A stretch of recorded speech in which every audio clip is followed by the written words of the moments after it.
awake and normal in every respect. Normal in every respect. Normal in every respect.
Wake up,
Kick my heels up and throw my hands up and throw my hair back and come on now. Don't forget to say you will. Don't forget to say yeah. Say it right now, baby. Come on. Say it with love. Kick my heels up and throw my hands up and throw my hair back and come on now. We're about the everyday life of Australians and New Zealanders. Basketball fits in perfectly with that. It's all about that healthy lifestyle. It's all about kids getting out there, getting fit, getting exercise, and most importantly of all, having fun. I personally really like the tracksuit pants. I think they're a really modern fit. I like the zip on them. I think it's really good when you're playing sport. Yeah, I was a big fan of the trackies. Obviously, they're pretty comfy as well. These are pretty sick as well. I was a big fan of these. With the cutoff, I love it. Get to show my arms a little bit. Get to show my arms a little bit.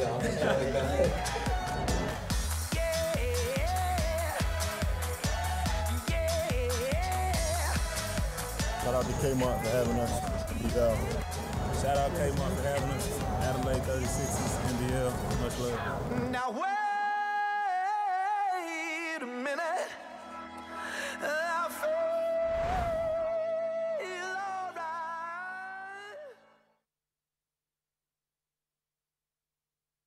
Here comes a dunk from Copeland. What's this? Well, he's been shooting them all year. CJ Bruton. Big time basketball again. Harvey, will he go upstairs? Booyah! Simmons to Bolden with authority. It looks good. It is good. Overtime. Anthony Petrie. McDonald's. He wants to draw the foul. Up goes the shot. Makes it. McDonald has won the game. Tonight we celebrate 40 seasons of NBL. Rose with the game on the line. He goes upstairs. Rose, it's a three. Good knock away by Evans. Green, dunk. Watch for Loggins. Yeah! Championships. Got to shoot his way free. This is for three on the win. He's got it. MVPs. Leader dishes to Porter, who slams it. The fast break. Slam dunk if he wants it. Highs. Radke, sensational rebound. Oh! 3 on 3 for the Melbourne Tigers. And the not so highs. Boom, boom, boom, boom, where the ball is. Yeah, I'm a wild one.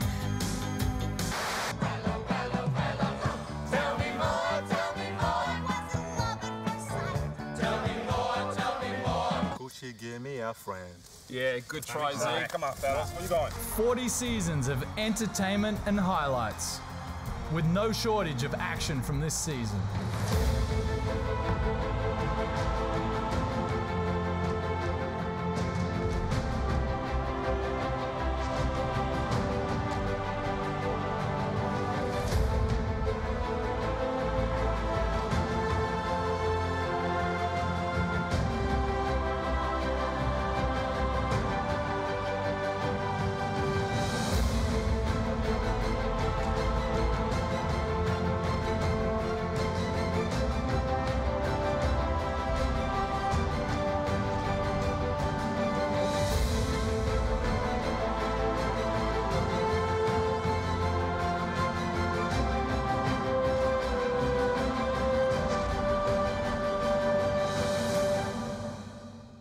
Please welcome to the stage your MCs for this evening, Nerily Meadows and Matt Russell.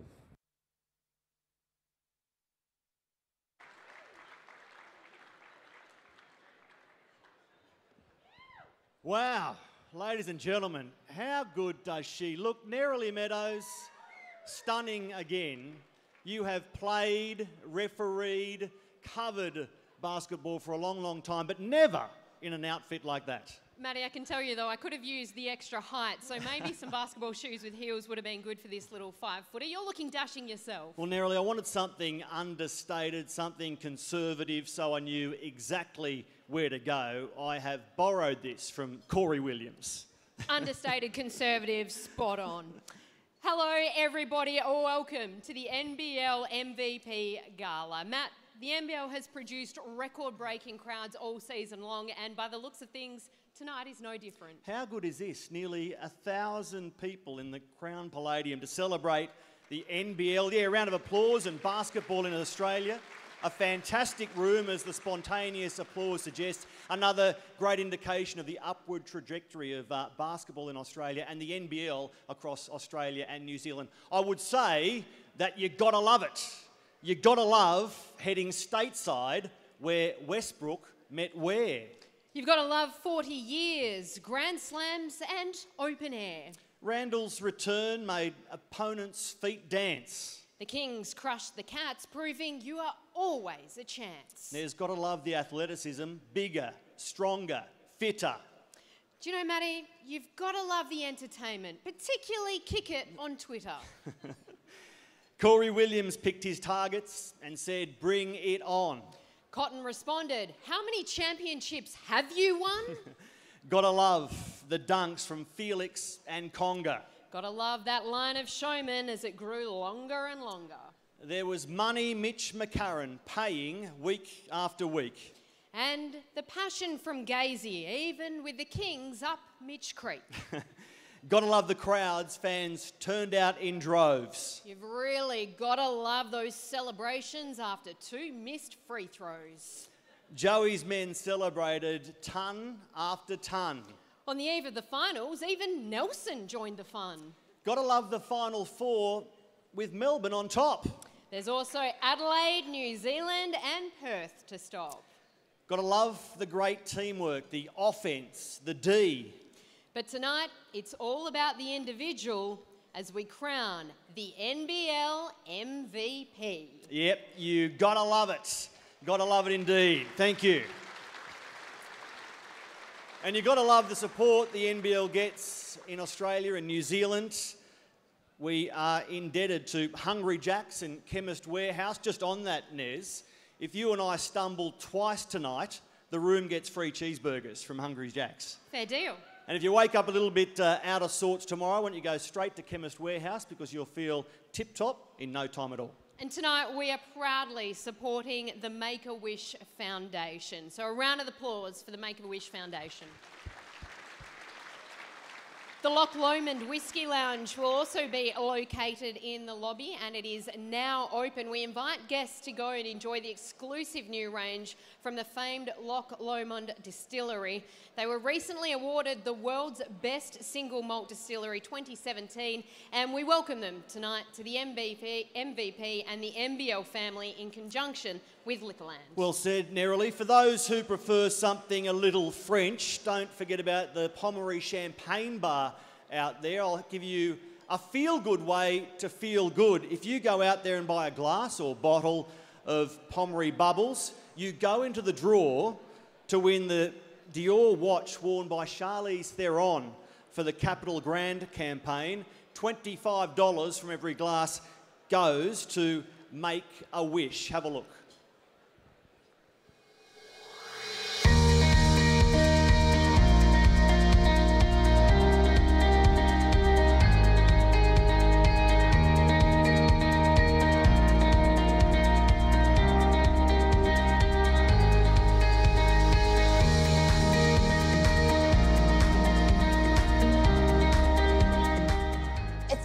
Amazing to witness the changes in Eitan throughout his wish journey.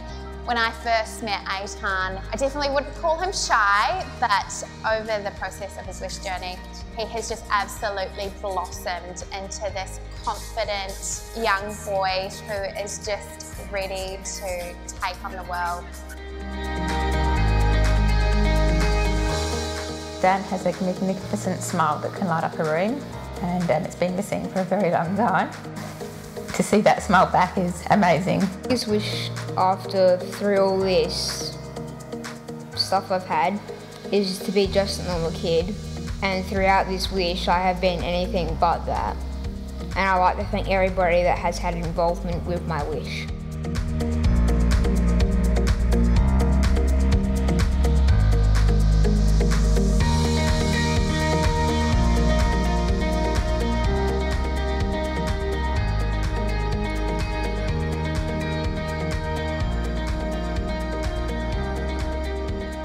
Make-A-Wish, a great foundation and a great incentive for you during the dinner break.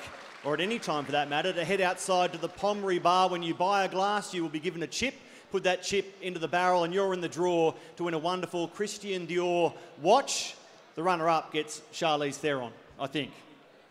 Drinking for a good cause, we're happy about that. All right, ladies and gentlemen, for the first time this evening, I'd like to welcome to the stage the NBL CEO, Jeremy Laliga.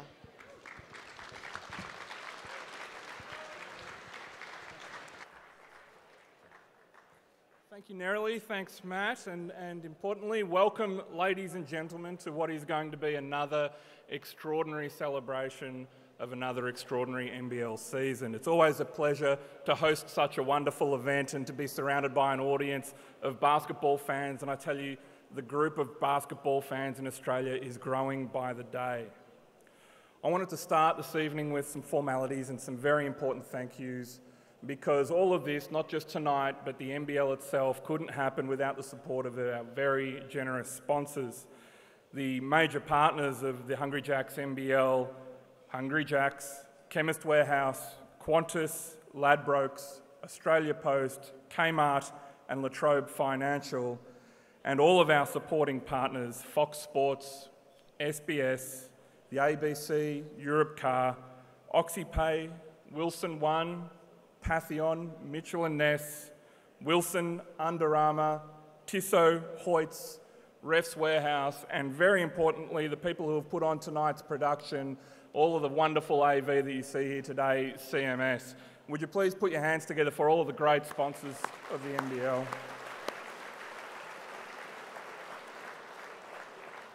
And just as importantly, let me take a moment to thank the myriad of staff who make tonight and the whole season take place and make it such a huge success.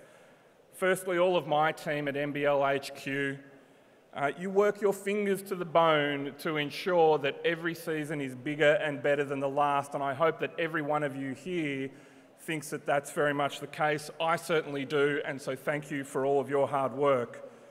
The support staff from across the LK group of companies that provide all of the marketing, human resources and finance, legal support to the NBL, thank you kindly. All of the back office staff at all of our 8 clubs, our game day staff, and the hundreds and hundreds of volunteers who make their time available every week to ensure that every one of our game day experiences is just perfect. Thank you. And our referees, who could forget our referees, those of you who are in the room, thank you very much as well. But of course, most importantly, we're here tonight to thank our wonderful players and coaches, the stars of the show, whose performances as teams and as individuals we'll be recognising and celebrating here tonight. Before I go and we get on to the fun stuff, I just wanted to recount a handful of stats that shed a bit of additional light and context on just how big a season 2017-18 has been. No secret, it's our 40th season and probably the most successful season in NBL history. We recorded our highest average attendance per game in NBL history. In fact, since 2016, average attendances have grown by 17%. The Perth Wildcats, and welcome to those of you from the Wildcats who are here, played in front of more home fans this season than any team has ever done in NBL history. Melbourne United played in front of more 10,000 plus audiences than any team in Melbourne has ever done before. Think back to the so-called golden era of the Melbourne Tigers, the South East Melbourne Magic and the North Melbourne Giants. Melbourne United has eclipsed all of those records this season. We had not one but 2 open-air games at Hisense Arena, and really interestingly, we're averaging 86 points per game this season, which is the highest average score ever in an NBL history since the introduction of the 40-minute game, and also fewer fouls called this season than any season in the last 5 years. It was an ultra-competitive season, and I think a few indicators of that are Brisbane Bullets, who finished on the bottom of the ladder, actually beat every other team in the competition at least once. And Sydney, who finished 7th on the ladder, actually won more games in the second half of the season than either Perth or New Zealand, who find themselves in the finals.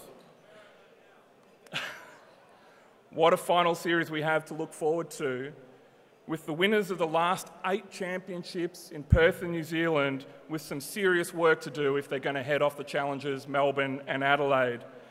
And while Melbourne finished on top, they've never won a playoff game with their current name, and Adelaide, having finished second on the ladder, have been waiting 16 years since their last championship and have a lot to prove. Another great sign of the health of the NBL is the challenge of trying to name tonight's MVP, our All-Star 5, and we'll find out all of those worthy winners tonight. I can tell you, though, that some of the players that the experts touted as being in the All-NBL first team didn't make the All-NBL second team, and I think that's a great indicator of just how deep the talent runs in our fantastic league. And so without any further ado, let's get on with it. Let's see who the award winners are. Have a fantastic night. I look forward to seeing you all on the dance floor, and I hope you have a great evening. Thanks all for being here.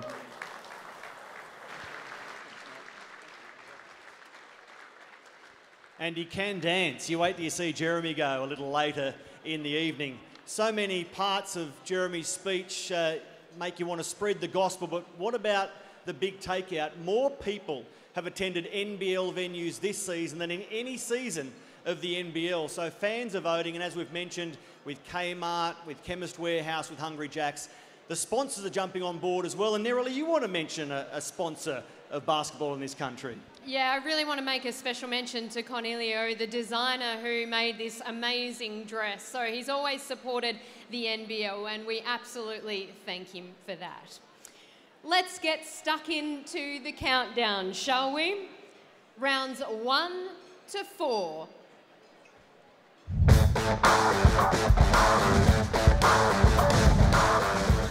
Sydney and Melbourne tipped off the season in style as they showcased NBL basketball against the best in the world. As you see the international respect between these two teams. Back home, Casper Ware shot down the 36ers. Oh, Casper Ware! And the Taipans grabbed top spot with a couple of gutsy wins. Nice touch. Mitch Creek pulled the chair on the Kings. Humphries just loses his feet as he tried to back into Creek. While in Perth, Bryce Cotton and Greg Hire lit up the jungle. Player's going to have to go from three-quarter court. Got a good look at it! Round 2 was an NBL block party. Whoa! Wow! A double-handed slap away! McCarron showed some bounce, but the Sixers were far too good for Cairns. Daniel Johnson, outstanding with 32 points. Next TJ, now on the fall away. The Breakers beat the Kings on the buzzer. Able to win it.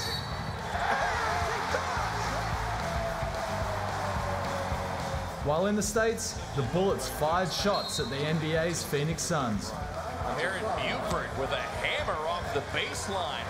Perth ran over Illawarra. Wild Kyle got hot for United. Here's Adnam firing from deep. He fills it up. While 33 from Perry Ellis gave the Sydney Kings their first win of the season. It's good again. Terry Ellis.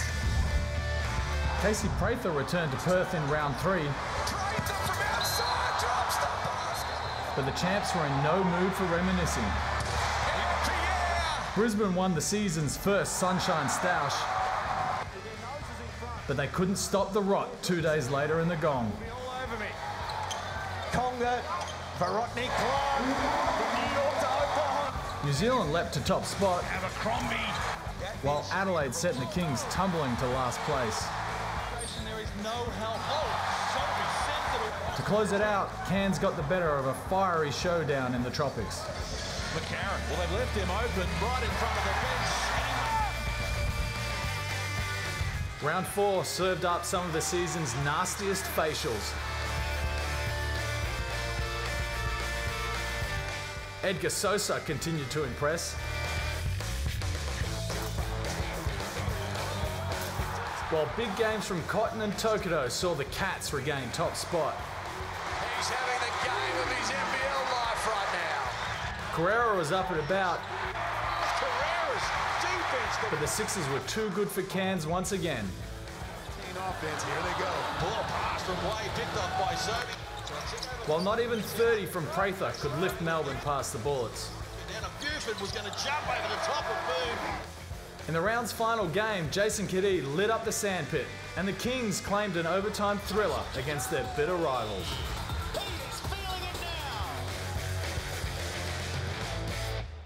The first 4 rounds, highlights upon highlights. Let's have a look at the voting after 4 rounds, starting with the second page. 4 players sharing 12 points. We jump up to Bryce Cotton as Perth's Stars maybe shared the voting in the early rounds. Mitch McCarron starting what turned out to be a fantastic season for him, and Shannon Shorter. Let's have a look at the leaderboard. Josh Boone in 7th, Casper Ware and Demetrius Conger, a popular pick to win it. He's sitting 5th at this stage. The top 4, Edgar Souza, Rodney Clark, JP Tokoto and Perry Ellis, who had a barnstorming start to the season. I still remember vividly his 30 points plus, a season high in the Gong. So it's Sydney's Perry Ellis leading the voting after 4 rounds. Ladies and gentlemen, it's time for our first award of the evening, Rookie of the Year. For a player to be considered Rookie of the Year, they must be an unrestricted player who has never previously played professionally in the NBL or any other league, excluding New Zealand. Each club had the opportunity to nominate 1 player for Rookie of the Year, with the head coach, 1 assistant coach, and the team captain then voting on the award in a 3, 2 and 1 format. You tally the votes, the man on top wins. And of course, voters were not allowed to vote for players from their own team. So the winner of the Rookie of the Year, Isaac Humphries.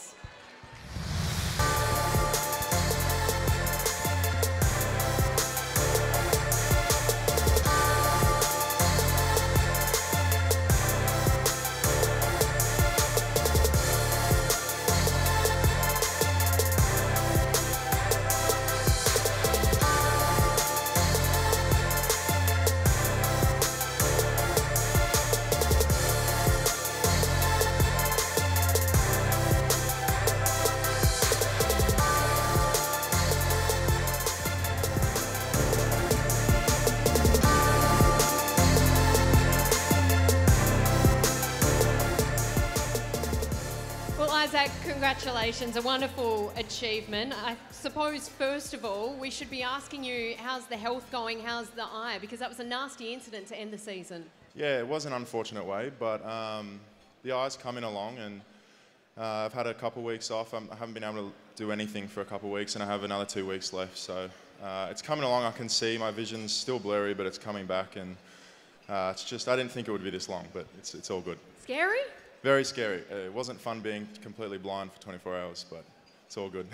Isaac, obviously a really strong rookie season, highlighted by round 7 in Adelaide, where you had 17 points, 10 rebounds. In round 11, Isaac got his first start for the Sydney Kings. In fact, he started the season, or finished the season before injury as a starter. How do you look back on your rookie NBL season? I think the excitement of me coming home to play for my hometown and the team I watched growing up was always going to be an exciting season for me, and it was nothing short of amazing, and I had incredible experiences with my teammates and our coaches, and it was going over to Utah and having that experience and being able to travel around Australia again is a lot of fun, and I just think being home and being able to play for my city was really good. And I suppose the obvious question is Boomer's aspirations. How confident are you and how much does it mean to you?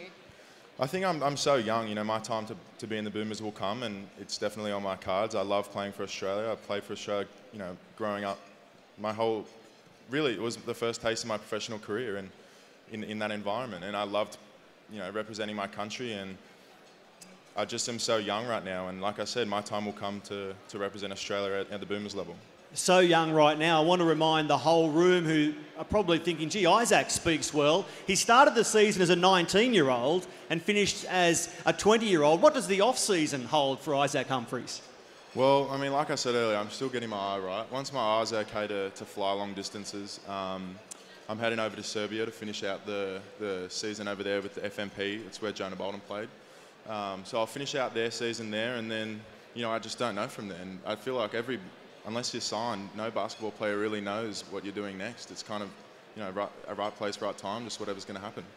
Now, some people may or may not know you're incredibly talented on and off the basketball court. You're a singer, you play piano, I'm sure you play other instruments as well. But something that I think people definitely don't know, because I've done some research, is that you are basically Mr. Christmas. You love Christmas carols, you love Christmas sweaters, you love Christmas decorations. The boys found it fascinating. She's been tipped off well. Yeah, Tommy. Look, Christmas for me this year was special because I left when I moved out of home at 14 to go to the AIS, and I haven't had a Christmas at home, you know, since then. So I'm now 20, and I guess it was my first Christmas at home with my family for a long time. So I was really excited about it, and they made it a big deal, and they made it something that it shouldn't have been. But Tommy Garlett just took it way too far.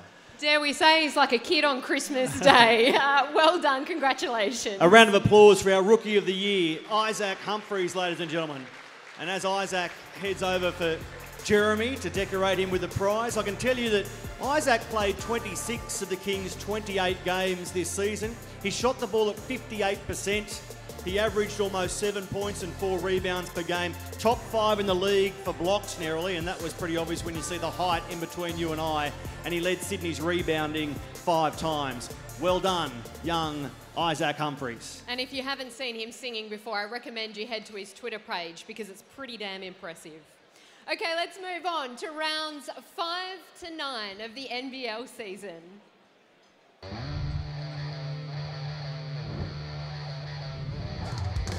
Round 5 delivered the best and worst Hail Marys of the season. Hang on, let's have another look at it. It wasn't even close.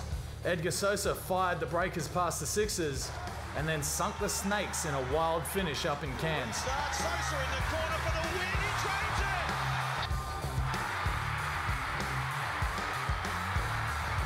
it. Illawarra bounced back with Clark torching Sydney for 29. Take it to the hoop.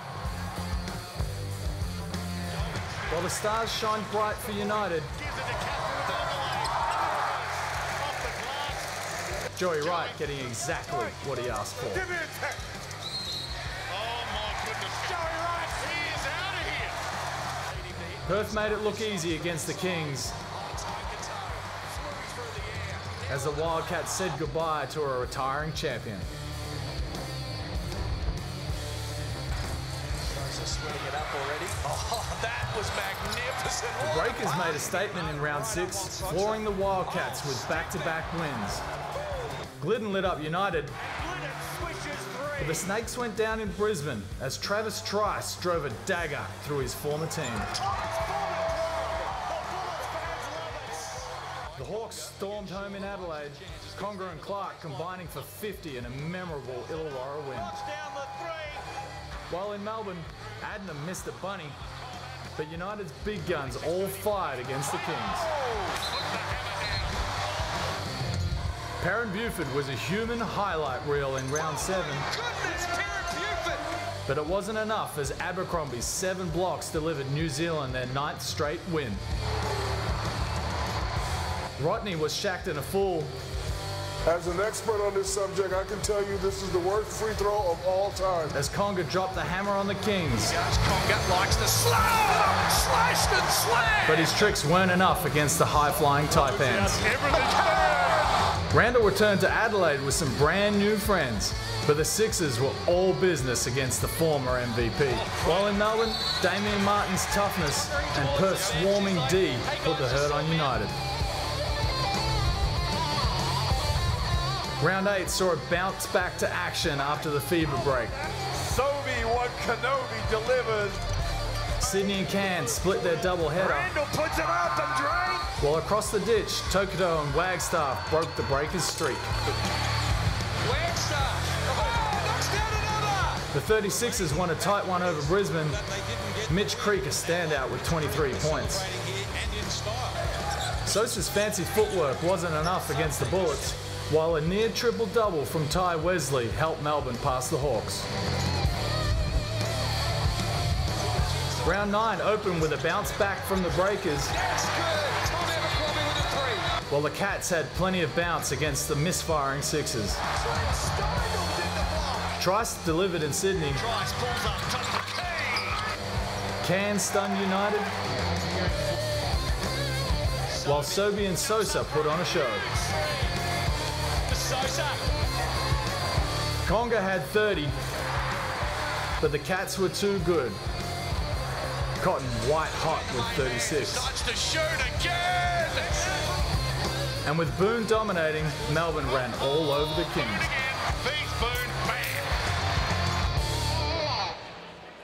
There you go, the action through round 9. Let's have a look at the way that the player you picked to be MVP is faring through 9 rounds. There are some fresh faces on this second page. Tom Abercrombie from the Breakers. You go up to Lucas Walker. What a season Lucas had. DJ Newble on the move as well. You heard Tommy outline the fact that the Breakers had won 9 straight. And here's the leaderboard. Casey Prather, Demetrius Conga alongside his fellow Hawk, Rodney Clark. Perry Ellis overtaken by Edgar Souza, and leading the way, 2 Wildcats, and what Wildcats they are. JP Tokoto and Bryce Cotton. Ladies and gentlemen, our next award is the most outstanding media coverage of the year. The NBL has enjoyed extensive media coverage over the 2017-18 season across print, online, TV and radio as interest in Australian basketball continues to grow, Matty. Yeah, the media plays such an important role in telling and spreading the wonderful stories that come from the NBL, and haven't we had some great stories in season 2017-18? I'm pleased to announce the award for the most outstanding media coverage of NBL for the season just gone goes to Matt Logue from Sydney's Daily Telegraph.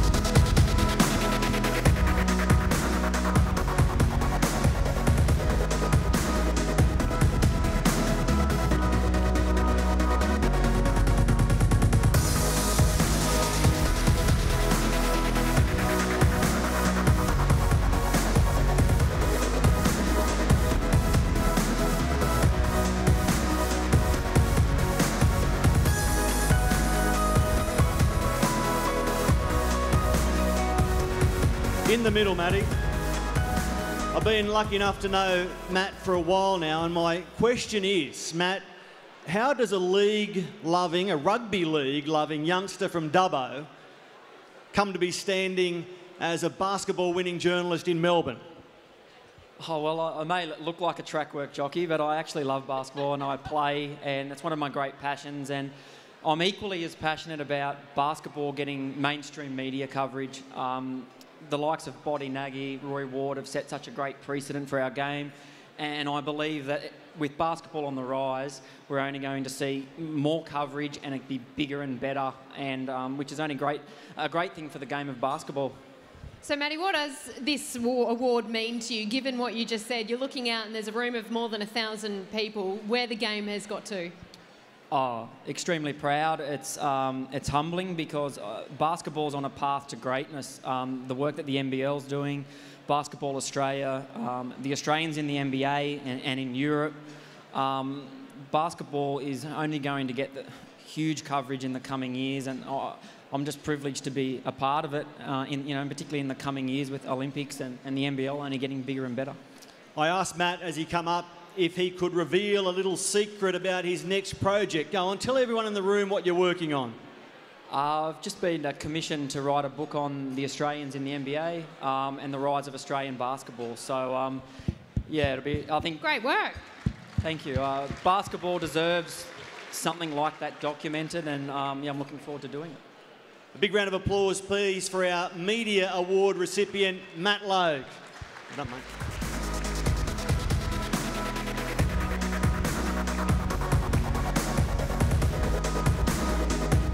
We'll move on to our next award, which is Best Sixth Man. To be eligible for the Best Sixth Man award, players had to have come off the bench in more games than they started. Sounds simple, right? Each club nominated one player for the award, with the head coach, one assistant coach and the team captain then voting in a 3-2-1 format. Voters were not allowed to vote for players from their own team.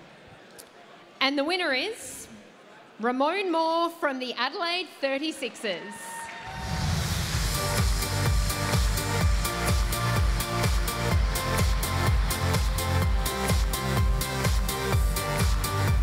Now, as you can appreciate, the Adelaide 36ers and Ramon Moore have a very important assignment ahead. Game 1 of their semi-final series against Perth starting on Saturday. And unfortunately, Ramon has trained today and can't be with us in Melbourne, but he has sent this short message. I would like to say thank you to the NBL. Congratulations to the other nominees. It's a very rewarding award for me. You know, I want to shout out my teammates, my coaches for putting me in position to win this award. I'm very thankful. Thank you. Ramon Moore, the best sixth man, and his president has joined us on stage. You better say a couple of kind words about Ramon Moore.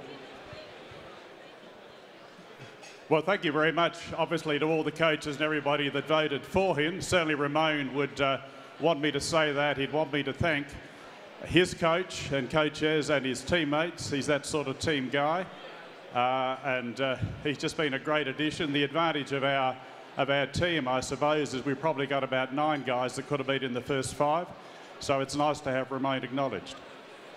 Well said. Take our best wishes back to him and good luck on Saturday in your series against Perth. Now, we know that Ramon Moore went from Melbourne last year to Adelaide this season. Narrowly, the sixth-man role was clearly a role that Ramon enjoyed because his stats line, his numbers were all up on last year. 3 rebounds, 3 assists, 11.5 points per game. He accepted the sixth-man role and has really delivered some great performances as the season has progressed.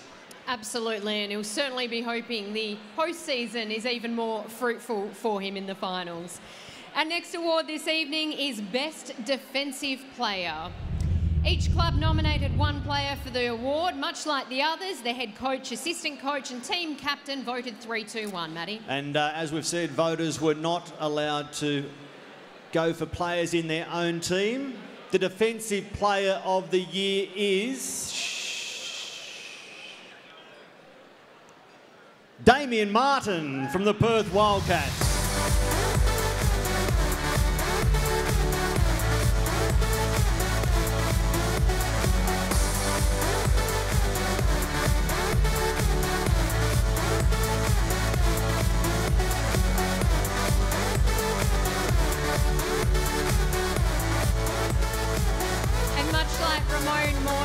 Unfortunately can't be here this evening. He's too busy preparing for, hopefully for him, another Wildcats title, spoken like a Perth Wildcats supporter, Matty.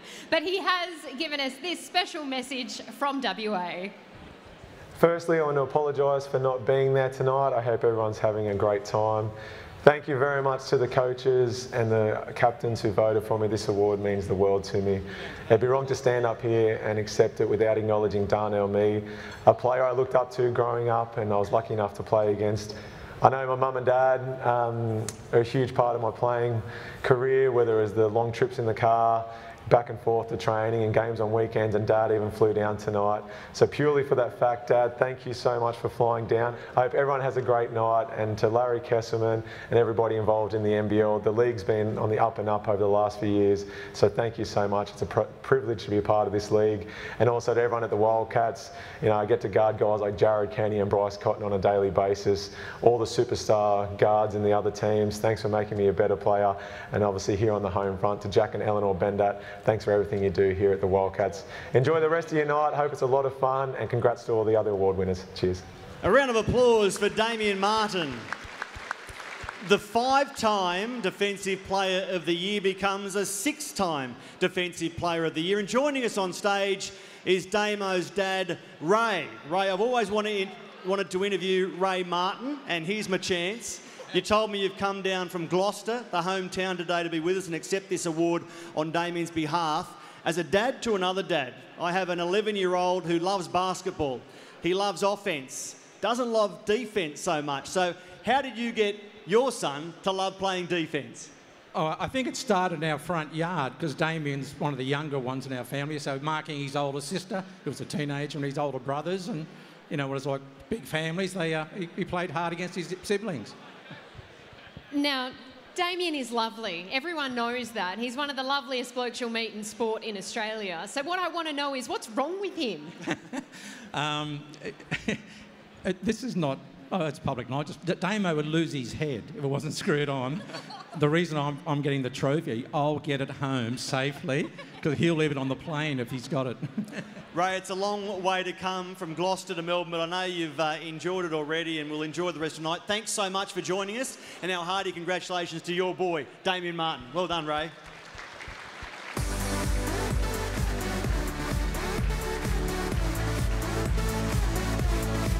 We'll keep moving through the awards. Our next one is Referee of the Year. NBL referees and referee coaches were eligible to cast a single vote for a referee who had best fulfilled their duties and responsibilities as outlined in each of the panel job descriptions narrowly. And the winner is Michael Aylen.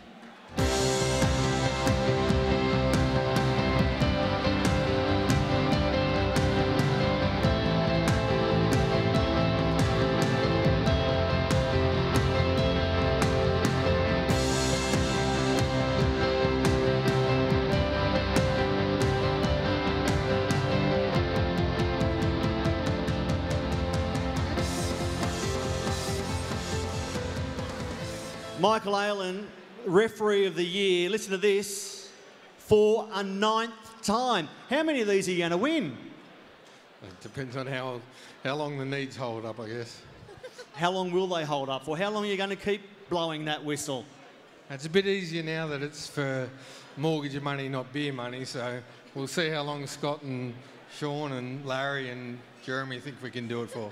Jeremy's smiling in the background on stage here. Now, of course, you're officiating on Saturday in the first semi-final at Hisense Arena there.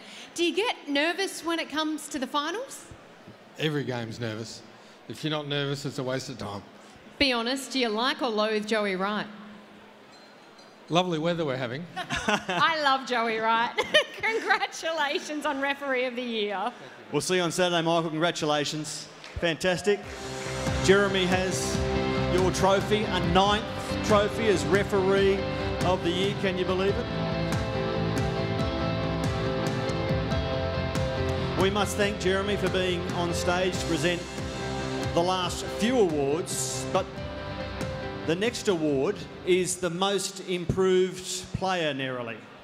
To present this award, please welcome to the stage Jane Ward, Vice President Engagement, Swinburne University of Technology. Times have changed. University must too. The years you spend at uni should lead to a career that others can only dream of. With Swinburne, it's less about work as you study and more about studying as you work. We call it Work Integrated Learning. And with 150,000 graduates, we know about real job-ready degrees. From science to law, business to design, health to engineering. At Swinburne, we're ready. So you will be too. Good evening, ladies and gentlemen. It's a pleasure to be with you tonight on behalf of Swinburne University of Technology to present the Most Improved Player Award. At Swinburne, we've been so pleased to explore a partnership with the NBL this year. Our organisations are strongly aligned around values of innovation, challenging the status quo and lifting our eyes beyond the near horizon.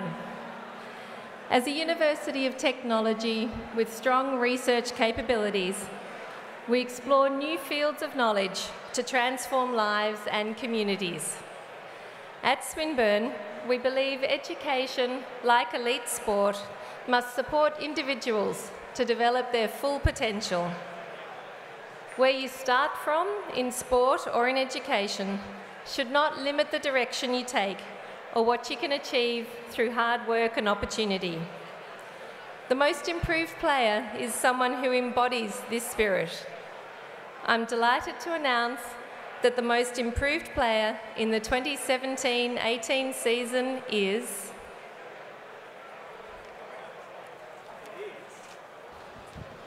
We're going to get to that, Jane. We're going to get to that. But we just want to say that it's great to have you involved with this award. And we should tell everyone exactly how you define the most improved, because there have been so many great contenders this season. The most improved player is designed to honour an up-and-coming player who has made a dramatic improvement over the past season or two. Neroli? And much like the other awards, each club nominated one player for the award, with the head coach, assistant coach and team captain voting in a 3-2-1 format. Jane, the winner is, finally? Shea Illy. Shea Illy.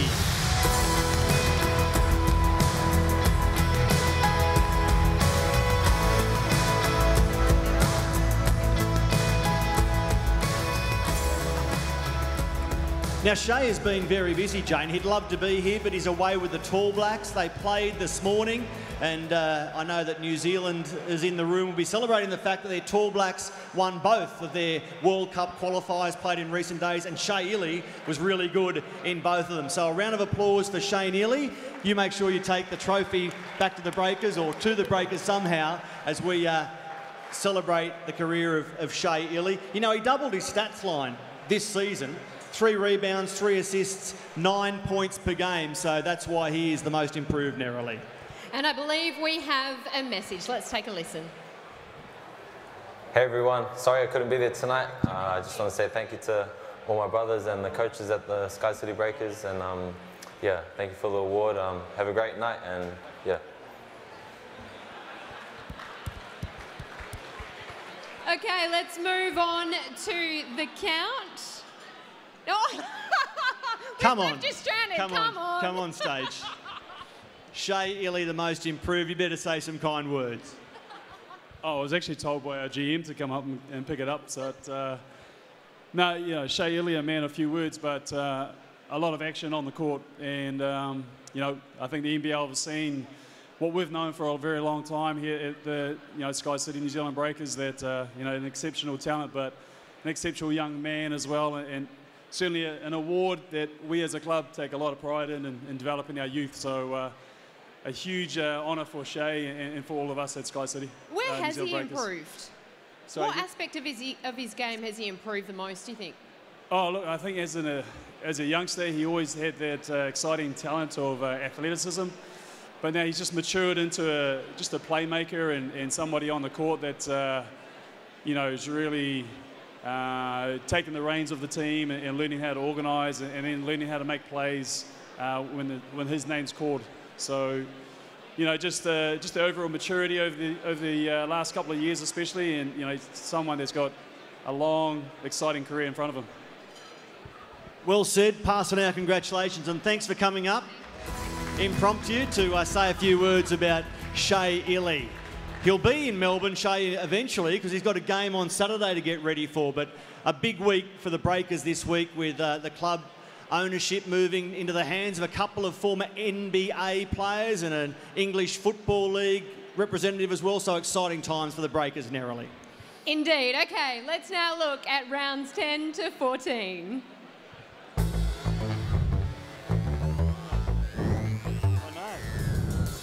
Round 10 delivered some serious feet heat, all for a great cause. The Bullets had their best week of the season, grabbing wins over Perth and Cairns. Tries, looking for penetration, the teardrop and ball! Ramon Moore torched the Breakers. Wesley and Boone stuffed the stat sheet. Now Wesley spinning away from Kay. And while Weeks was on target, Payoff, and there's a mid-court. What a way to finish the first. there was simply no stopping Jerome Handle Randall. Disney Round served up plenty of Cinderella stories in the lead up to Christmas, with a couple of big upsets shaking things up. Rob Lowe stepped up for the Breakers.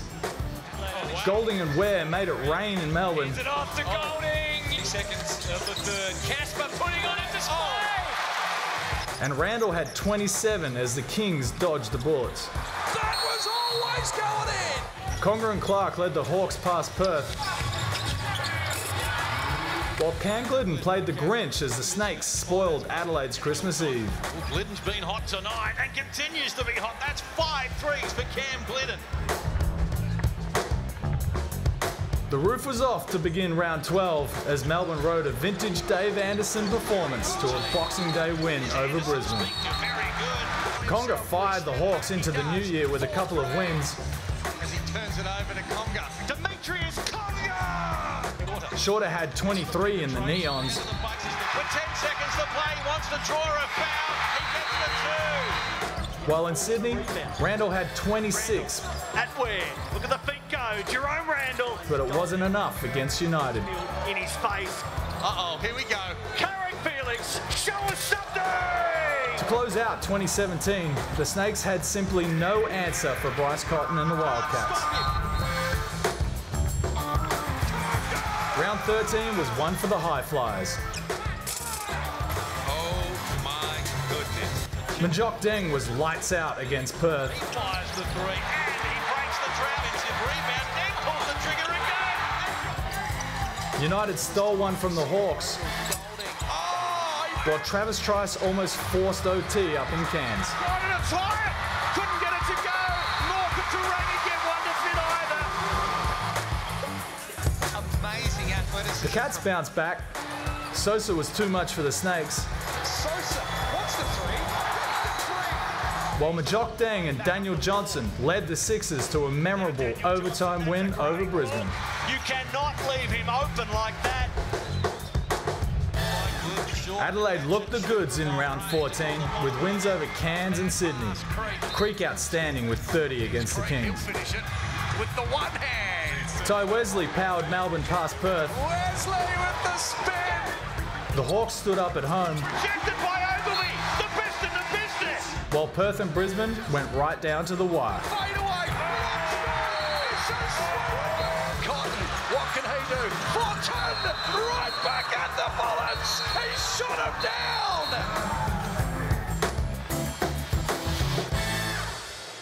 Let's have a look where the people were placed after 14 rounds. This is the second page. Everyone's favourite fantasy fill-up, Josh Boone, is there. Perry Ellis, Daniel Johnson, who averaged more points on the road than he did at home in Adelaide.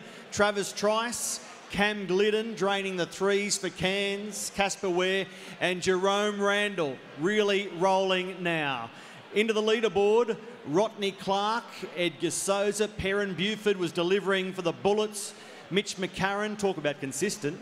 JP Tokoto, here he is. Demetrius Conga on the climb, but can he catch Bryce Cotton, the Perth Wildcat, pulling away? My maths ain't good, but I reckon he's 19 points in front. Nerily? Ladies and gentlemen, it is time for a very special part of the evening. Please welcome to the stage Larry and Justin Kesselman.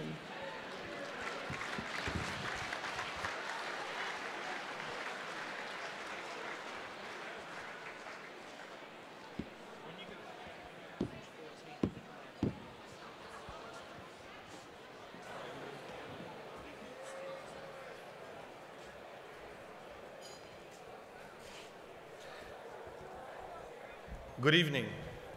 What a room it is, what a night it is. I couldn't be prouder of my team that has put this night together for all of us to enjoy. The awards part of it is the main reason we're here. We have to acknowledge, number one, the people that actually bring the game to us that we love, the players. So please put your hands together for everyone that puts on a great show.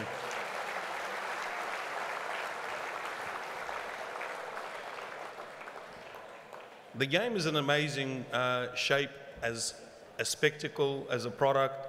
I know we took 3 teams away. It seems like in a different lifetime, but it was not that long ago that we had our teams from the NBL playing the NBA. When we went over, I will not lie, in the first game, in the first couple of minutes, my knees were knocking because no one actually knew what we're going to get. NBL is a new product to the world that wasn't as well known by the standards. A lot of leagues play in a very closed environment to never be tested by the best in the world. So some thought that maybe it's a little bit of a crazy initiative to put our team up against the best in the world. And starting with Sydney, Melbourne, the guys performed unbelievably well. So I couldn't be prouder of them, with Melbourne in particular, after maybe learning the lessons of Sydney and seeing what they could do, nearly upset one of the best teams in the world. So couldn't be prouder. And I think you as fans, as people that watch this game and love it, have got a lot to be proud of, and watching a product that is absolutely world class. So again, just thank you to all of you that play this amazing game. From myself, from my family, we love it, we enjoy it. We're committed to this game to make it the best product that it can be. So again, thank you to all of you.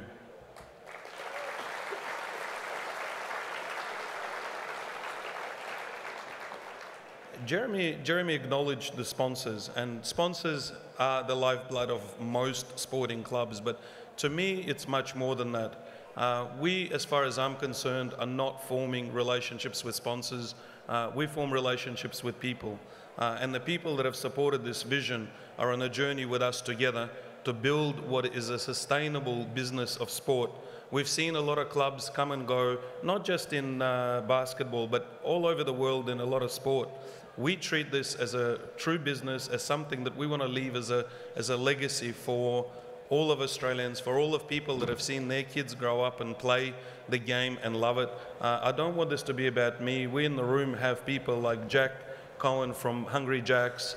Thank you, Jack, for supporting our vision. We've got Latrobe, we've got Greg, we've got Sam from Chemist Warehouse, we've got Ian from Kmart. These are the people that are going on the journey with us and are going to leave a legacy behind, not just for a year, not just for two, but when people look back at where we've come from and where we end up, it's those names and the individuals that saw the vision of how to do business with sport. We all love it.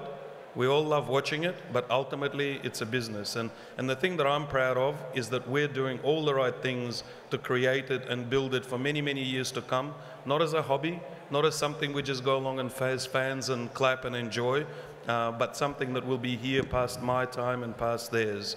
So on the back of that, we always do the hard things, we do things the right way. Whatever is the right decision for the sport to take it further, we do it. And we again took another decision over the last few months, and that is to decide to start an apparel brand that will be worn by the NBL players.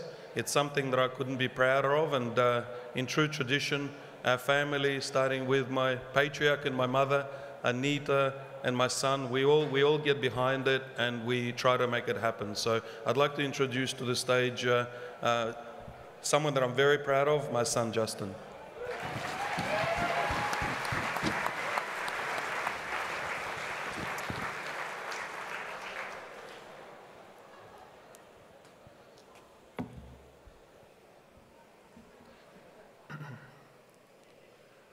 Ladies and gentlemen, my name is Justin Kesselman, and I am the CEO and owner of First Ever. I'm extremely excited for tonight. I'm launching a new brand, I've got my team here, and First Ever is coming to life. After playing this sport for 12 years and being a part of a local club, I saw how frustrating ordering and managing teamwear was for everyone involved. So a couple of months ago, we took on this crazy idea to start an apparel brand. But not just any apparel brand. One that will simplify the way people order apparel, but more importantly, connect the grassroots of the sport back to the professionals in the NBL. Our goal as a family is to create a sustainable sport in Australia. And what better way than to unify everyone under that same brand on and off the court. Whilst this is one part of what I like to call Crazy Larry's vision, First Ever will embrace and empower the participants of the sport, no matter what ability, what age, and what gender. So, without further ado, I'd like to present my first ever business, First Ever.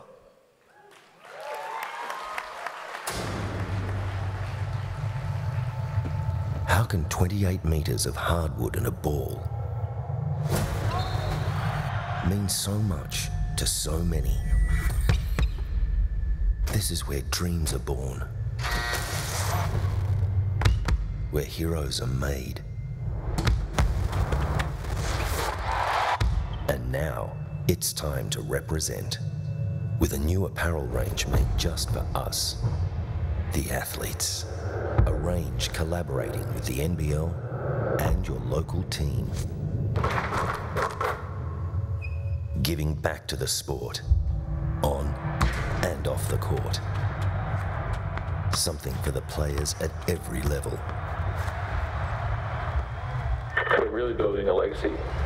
We're trying to sustain the sport for generations to come.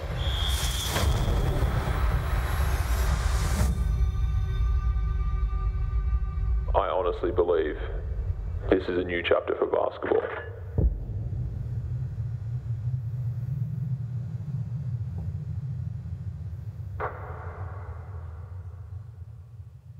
This is first ever.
Thank you very much. Well done, Justin. Thank you, Larry. Gentlemen, we're excited by that. Very cool indeed. How impressive. You can head to firstever.com to get your hands on the exclusive First Ever range of First Ever.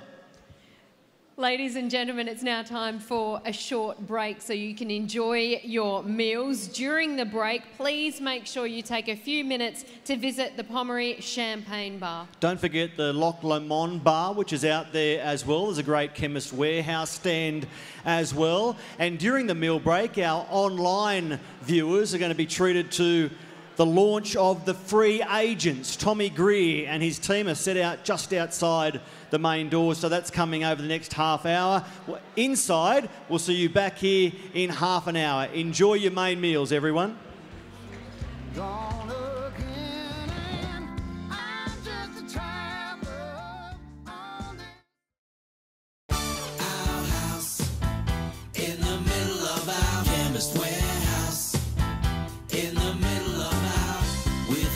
That goes for miles.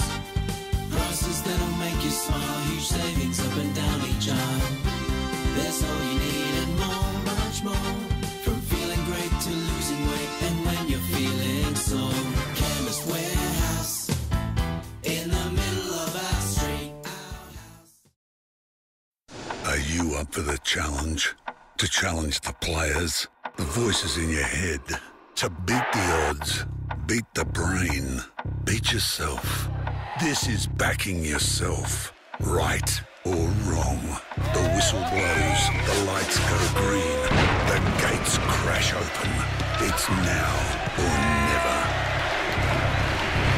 Ladbrokes, up for the challenge since 1886. The Harlem Globetrotters. This is what it looks like. This is what it sounds like. This is what it feels like. When an amazing moment becomes an unforgettable memory. The Harlem Globetrotters Live. Together, we'll make memories they'll treasure forever. 2018 World Tour on sale now. Get your tickets today.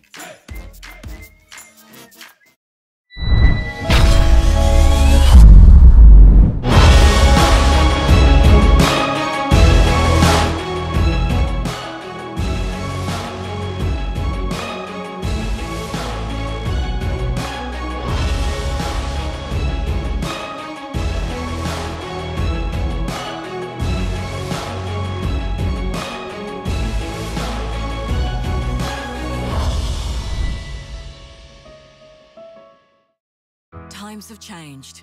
University must too. The years you spend at uni should lead to a career that others can only dream of. With Swinburne, it's less about work as you study and more about studying as you work. We call it work integrated learning. And with 150,000 graduates, we know about real job-ready degrees. From science to law, business to design, health to engineering. At Swinburne, we're ready. So you will be too.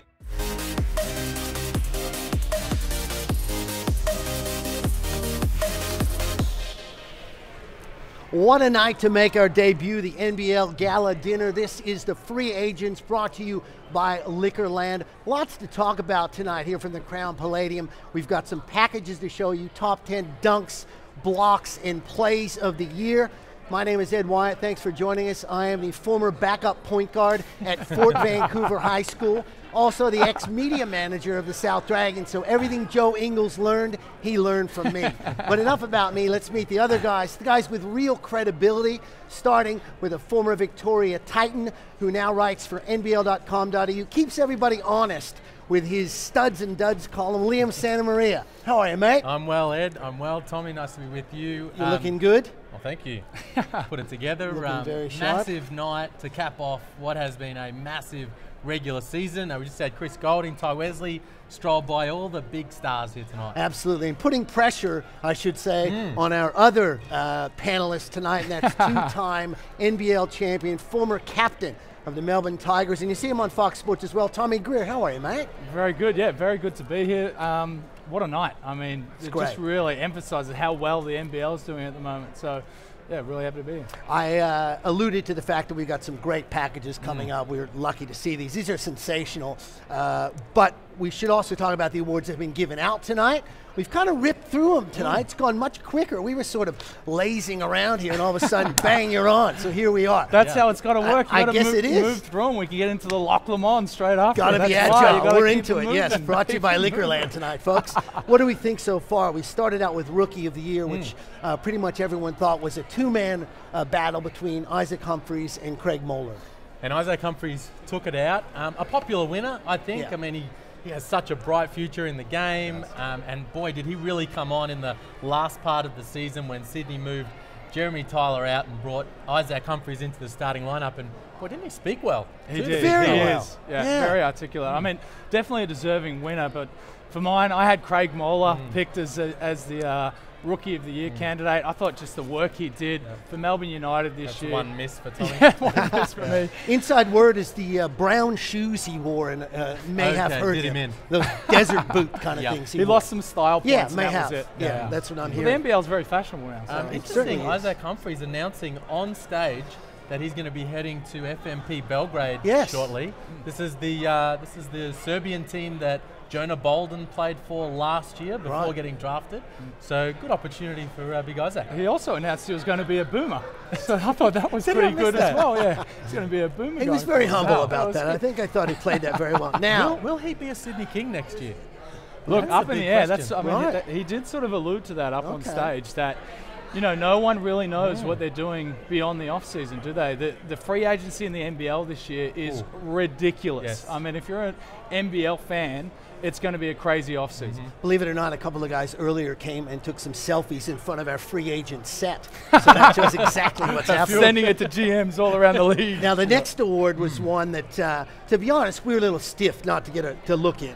The outstanding media coverage. Now, admittedly, we didn't have a show. Yes. No one really knew what it was. I still think we were a bit stiff. Matt Logue won the award. Yeah, and that's a terrific result. Matt Logue from the Daily Telegraph up in Sydney. There's Chris Golding just staring us down. It's looking a bit like Donkey from Shrek at the moment. It's looking a little bit like... That's a good look from him. Ty Wesley just roaming in the background. Look at the grown man. Look at him. Putting some pressure on, aren't they? Yeah, Matt Logue, he's been really pumping out the pieces up there in Sydney and really representing the Sydney Kings too.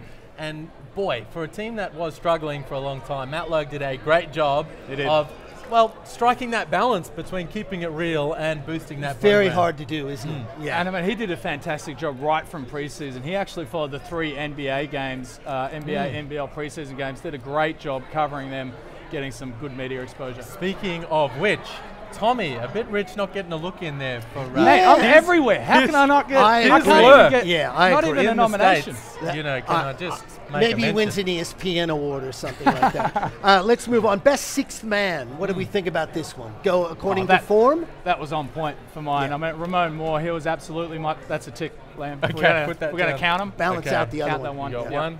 He was two. fantastic. You didn't get Matt Logue. I know, I voted for myself.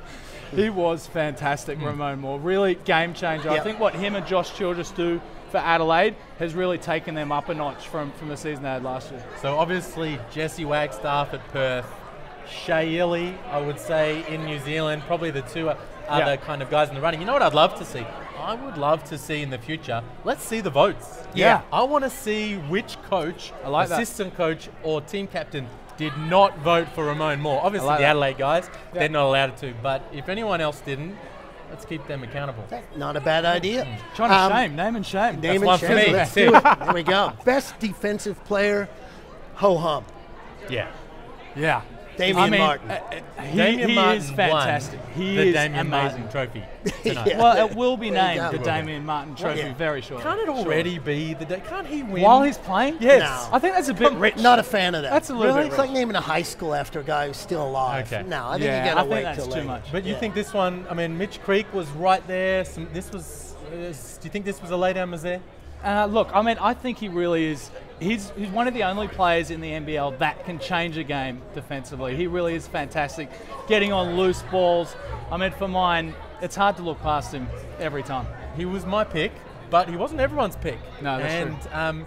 But because injuries have kind of slowed him down this season. But like you say, I think he is still the most impactful defender in the league. And boy, this 2-week break where he said no to the Boomers, let me get my ankle right. He got a cortisone injection. Ready to go. He's going to be ready to go. And who's he going to match up on with the Adelaide? Is it Sobey? I think it's Sobey. I mean, I don't think Sobey is Adelaide's most dangerous player anymore, but I think he's more suited to locking down a Sobey. I think Creek might be too solid. I think Creek might be able to bully him. Yeah. Okay. Referee of the year, let's skip that one. No one really cares. Whoa, Just kidding. Michael Aylett, another worthy winner. Another guy who's won it a lot. 9. This is his that's 9th. a lot. Yeah. So he. I'm getting Tommy's chance. getting a whole lot of love. I should have won that media the award. left. Yeah, I I should know. have won that A media late award. charge for that. He won it 8 times. Then Vaughn Mabry stepped in, won it twice in a row. Yeah. Vaughn Mabry a little stiff. I saw him actually sitting there, and he sort of threw his drink when Michael Aylett went up there. Not sort of, he did throw his drink. Wow, No, really? He did. was angry. He did. Furious. I'm throwing him out. They're That's on the waters, aren't they? competitive. The I like refs to see that. Always on the waters. Yeah. But speaking of 9 times, we forgot to mention with Damian Martin. That's 6 times now. Yeah. That's the most ever. He was tied with Darnell Mee for number 5. Nice of him to give a shout out.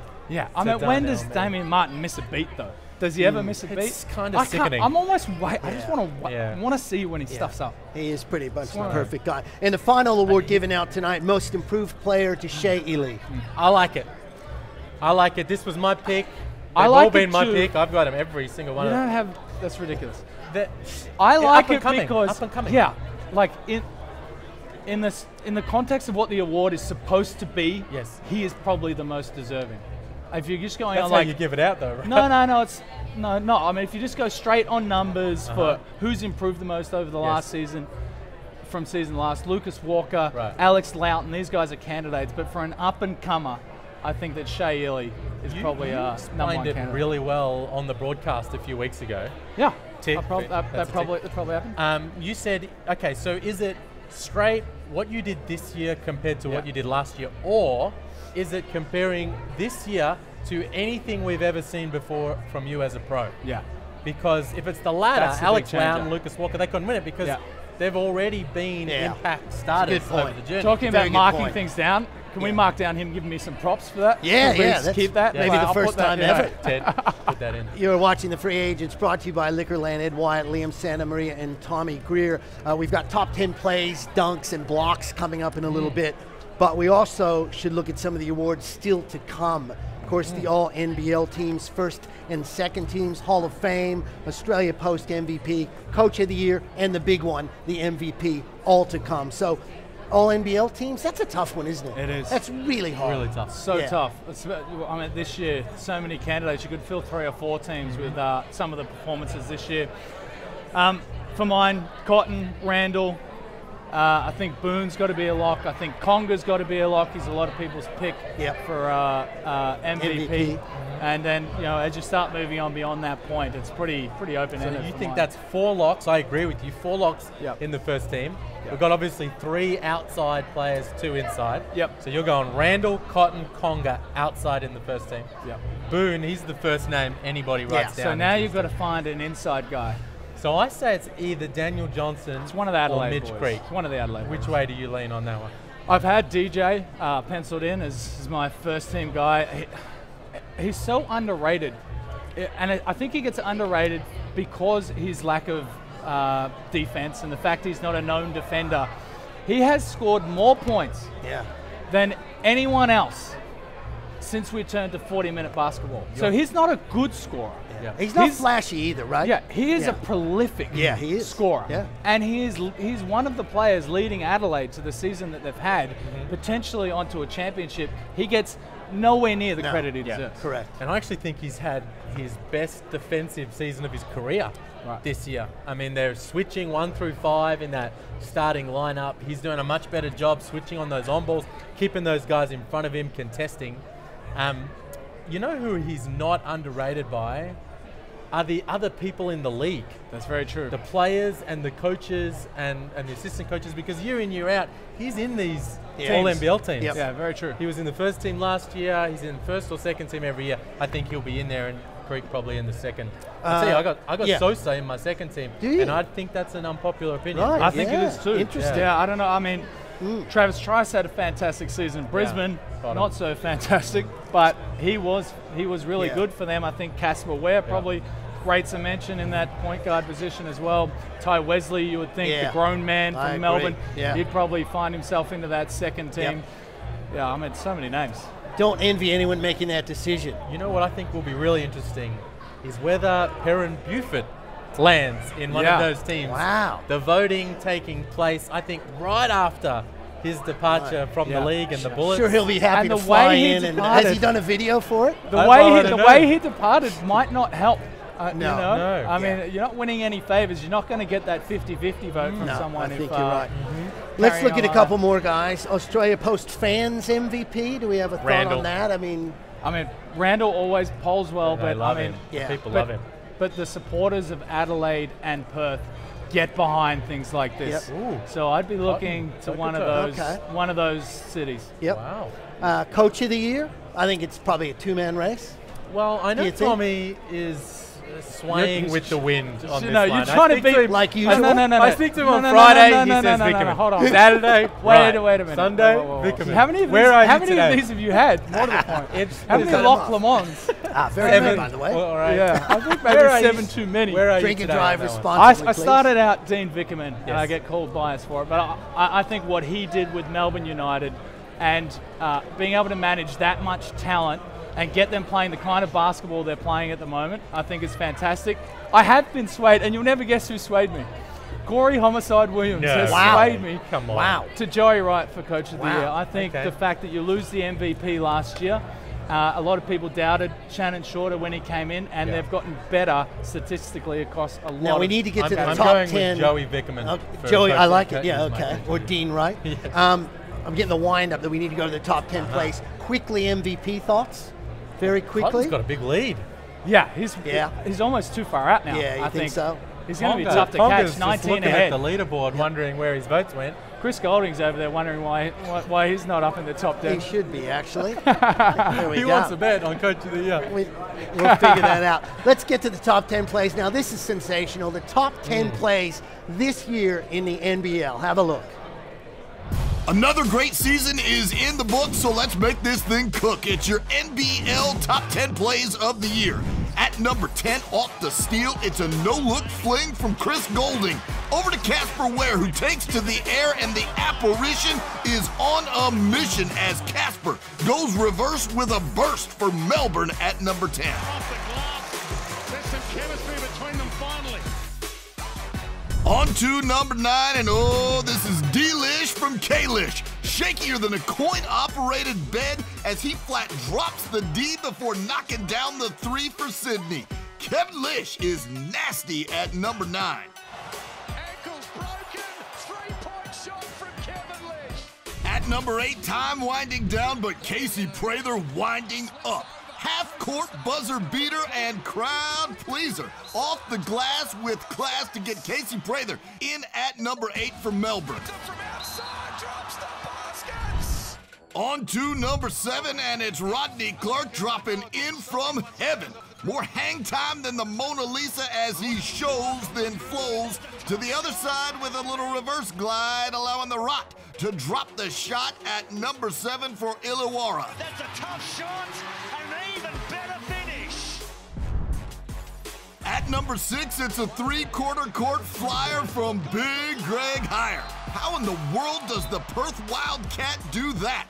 Greg Heyer with the long-range tricks gets in at number 6. On to number 5, time running out and down 1. Mitch Norton lets fly and then says goodbye. Leaving New Zealand reeling, it's Norton without a doubt from the Chemist Warehouse, getting Illawarra the win and in at number 5. Moving on to number 4, it's J.P. Tokato launching to the moon for the rebound before the no-look to Derek Cook for the throwdown. It's Cook Jr. with the hammer throw off the dish from Tokato at number 4 for Perth. We're sticking with Perth at number 3. Bryce Cotton, colder than a frozen caveman's heart as he rips Brisbane apart. Cotton rises and shines before tickling the twine for another moment of fame to end the game he's in at number 3. Bryce Cotton! At number 2, it's Edgar with a play to remember. Sosa beats the clock with the Rock getting the game-winning shot. It's victory for New Zealand, and it's in at number 2. Sosa comes up with the enormous play. But at number 1, this one went around the world and back. Travis Trice hotter than a Globetrotter as he slides to the hardwood, but keeps things on track before going behind the back to Daniel Kickert for a little dessert as the crowd goes berserk. Travis Trice with the play of the year gets Brisbane in at number 1 on the NBL Top 10.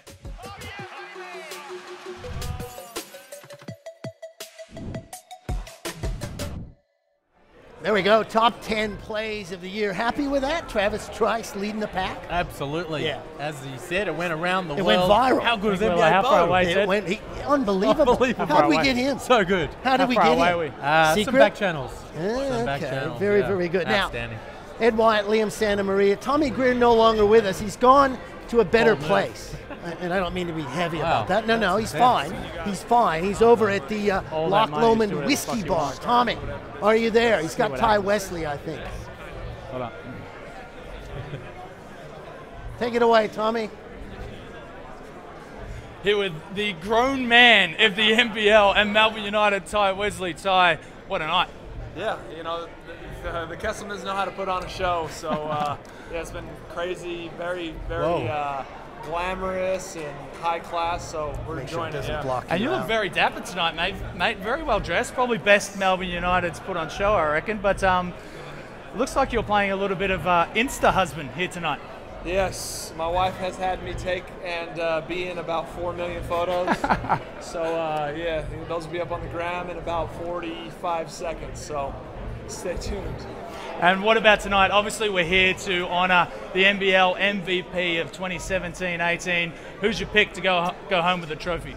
You know, for me, I got to pick my guy, Josh Boone. You know, he's been a double-double machine all year. Been our rock for us defensively and offensively. So that's my tip, Josh Boone for MVP 2018. All right, now you know Bryce Cotton's got a 19-point head start over second position. You still running with Josh Boone? I have to still go with my guy. You know, we finished on top of the ladder. That should hold some weight, don't you think? Yeah.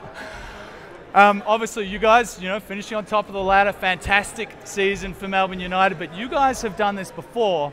But you were playing. You were playing for the other team. So, I mean, how weird is this series going to be for you? You were recruited to Melbourne because of that series. Yeah, it'll be a little weird, but you know, this is a different team. We have a different culture.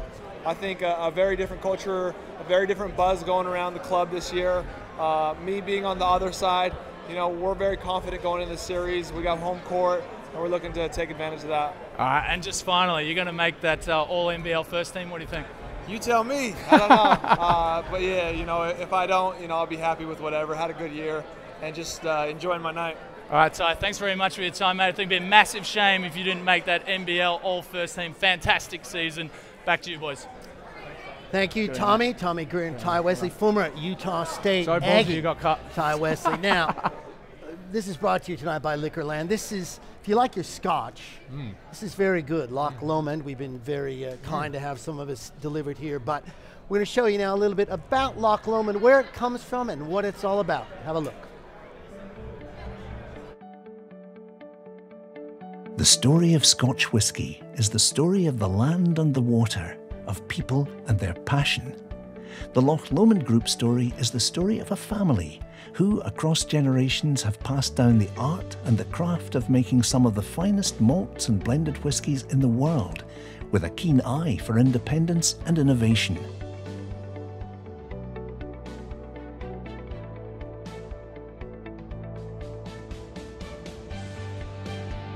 We begin our story in Campbelltown, the Victorian capital of whisky, and today one of Scotland's 5 designated whisky regions. Once home to over 30 distilleries, this tiny port on the western coast is where we've been making Glen Scotia malt whiskies since 1832. As one of Campbelltown's original distilleries, we continue to produce our single malts with the same care, passion and craftsmanship as they have done for generations. Loch Lomond is one of the most famous and iconic places in Scotland. Its natural beauty means its name, our name, is on the lips of millions. Established here in the 19th century, we continue to invest in our distillery, with state-of-the-art stills and facilities producing the highest quality whiskies. Our distillery is the only one in Scotland producing single malt and grain whisky on the same site, offering great flexibility both for our branded business and our bulk consumers around the world. And it's on that site that our whiskies mature, where we step back and let nature, the seasons, and time itself take over. Even the casks have a story at Loch Lomond. Before we fill the casks with our malts or our grain whisky, our on-site coopers give them the care and attention required. And when it's time to open the casks, it's the skill and passion of our master blender Michael Henry and his ability to combine the science and the art of whisky making that means we have been producing some of the most sought-after blended whiskies for over 100 years. High Commissioner is Highland blended whisky at its best. Perfected since 1856, it's now one of the UK's best-selling blended whiskies. Our Loch Lomond malts and blends are much loved for their balanced character, with our fruitier variants in the Inchmurren collection and the peatier ones under Inchmone. Glen Scotia and the increasingly rare Little Mill also have their own admirers throughout 112 countries in Europe, the Americas, Africa, Asia and Australia. Our award-winning range keeps developing with 18 and 25-year-old malts, single casks and limited editions to satisfy a growing demand for quality and sophistication.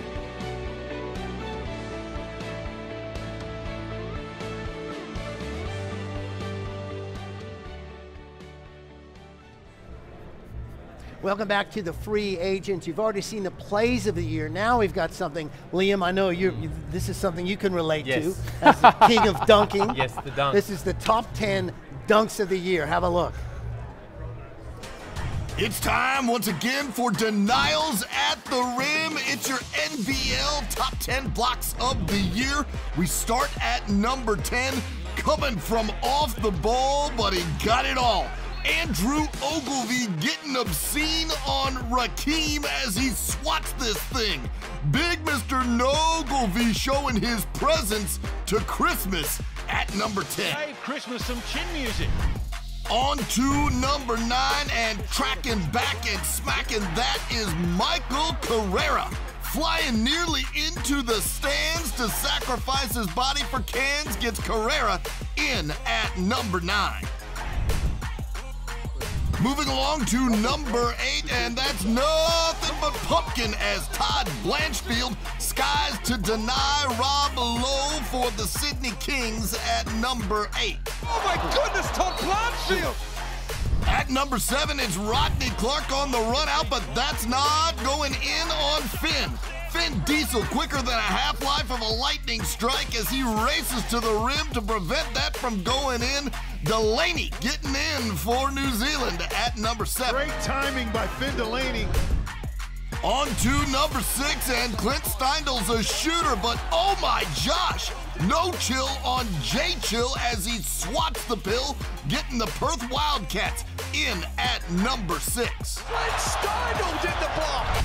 At number 5, Nathan Sobey going strong to the rack, but Air Pierre don't care as he gets the southpaw swat on this shot. Wearing number 5, JP Tokato gets in at number 5 for Perth. But fortunes change at number 4 as Casey Prather rises just a little more. JP Tokato bringing the springs, but Casey Prather ends this thing at number 4 for Melbourne. On to number 3, and that's Agent 97 flying in from heaven to flat deny Jordan Naitai. Jared Weeks with the strong rejection gets in at number 3 for Cam. At number 2, back in the States, Carrick Felix played with LeBron James, but here on Finn Delaney, he's bringing his own style of pain.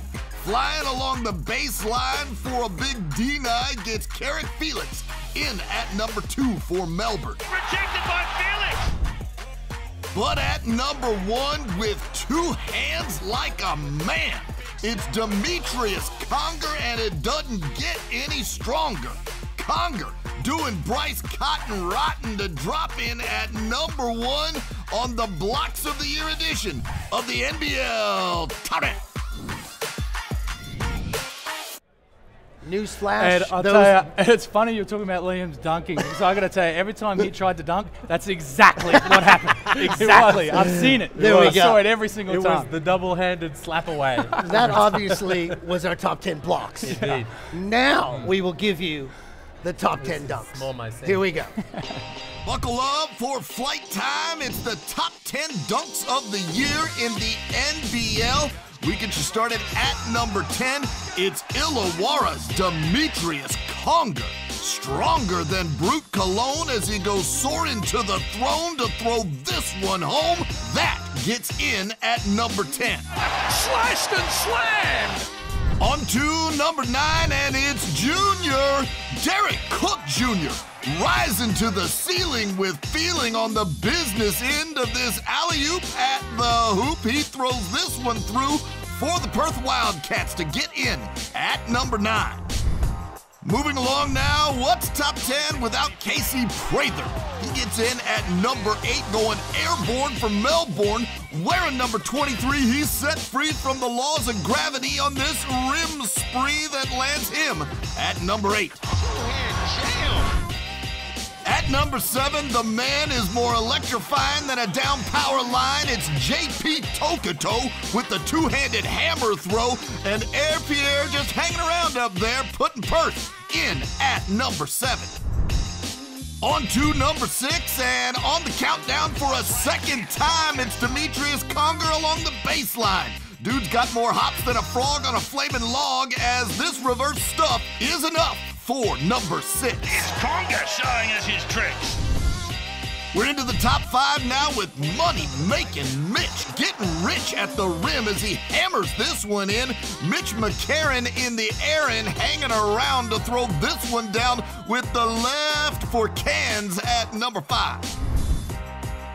On to number 4, and it's Isaac Humphries on defense, but pairing it and Karen as he sprains Humphries' soul at the goal. And how about a little stare after the flare in the air? Perrin Buford in at number 4 for Brisbane. At number 3, once again, it's Demetrius Conger breaking free. And it's a bad double feature for Isaac Humphries as back-to-back he gets attacked at the rack. But to his credit, Humphries goes up. However, Conger hangs up there a little longer as Big Meech gets in at number 3. On to number 2, and it's Carrick Felix, arriving with bad intentions like a grizzly bear at a barbecue as he slams this one through before Thomas Abercrombie even knew what to do. Carrick Felix eventually does land, and when he does, he's in at number 2. But at number 1, this one was a no-doubter.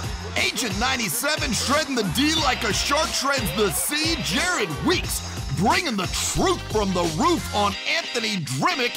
And this slam for Cairns lands at number 1 on the Dunks edition of the NBL Tournament. Some serious slams in there. Tommy, you happy with that? 1, 2, what do you think? I don't know. I reckon Carrick Felix was a little bit underdone. I mean, he dunked on the best shot blocker in the NBL. Abercrombie had 7 blocks in a game. Carrick Felix just rose up and threw it down. Yeah, Liam? Felix was good. Weeks was better, and I'll tell you why. Nana Egwu. Best celebration of the season. Combine it with one of the best dunks. It's Number not 1. best celebration. We gotta go, boys. Dunk. Tommy Greer, Number great 1. to see you. Liam Sandomir, great to see you. We've been the free agents thanks to Liquorland. We hope to see you during the finals. Right now, it's back to the gala and Ricky Lee. Here she is.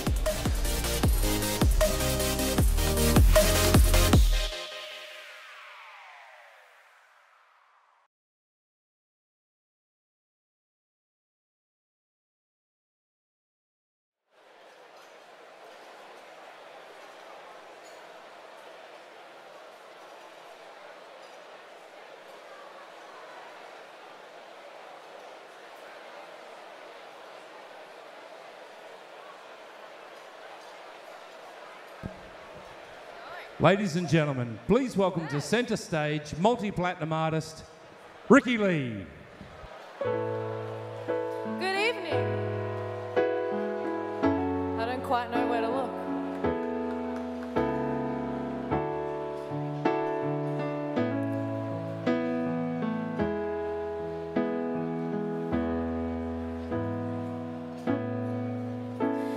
You remember those days ago? Thought we had it all, and we could rule the world. Live a life, forever we were young. Oh, and every summer by the water, stealing battles, getting drunk all night. Listening to the same old songs over and over, forgetting the pain we hide. It's so easy to forget how we got here, 'cause we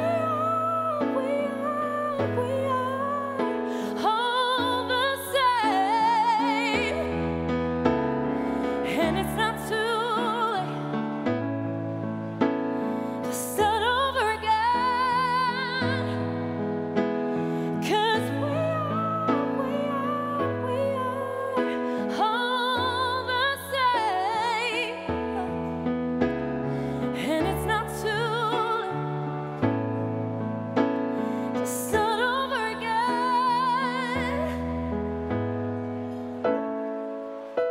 The sun don't shine on my way no more. Every day you're gone, it's like an endless storm. When I hold you close, I see the light again. If you come back, come back, come back, maybe I could save you. Time is a healer, so they say, but my hands are tied.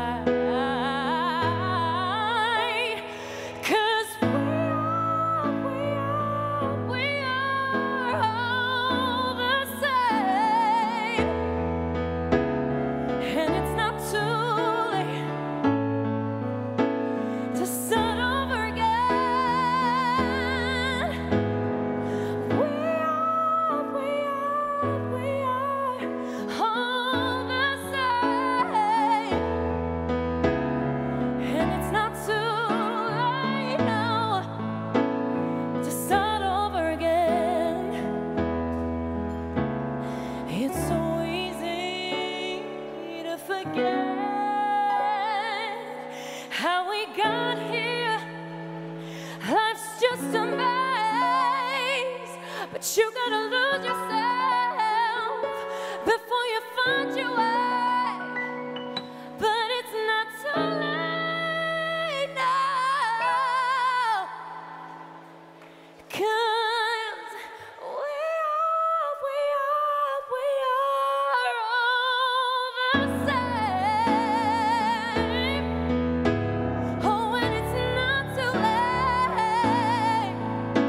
to start over again, over again, over again. Oh, we are all the same.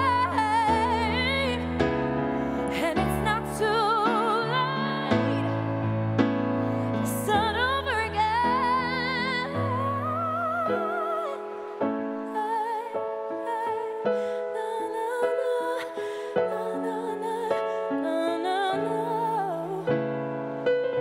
It's not too late to start over again.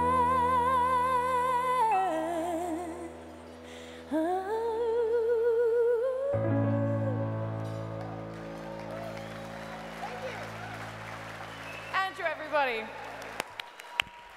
Ladies and gentlemen, Ricky Lee. Now please welcome back to the stage your MCs for this evening, Nerily Meadows and Matt Russell.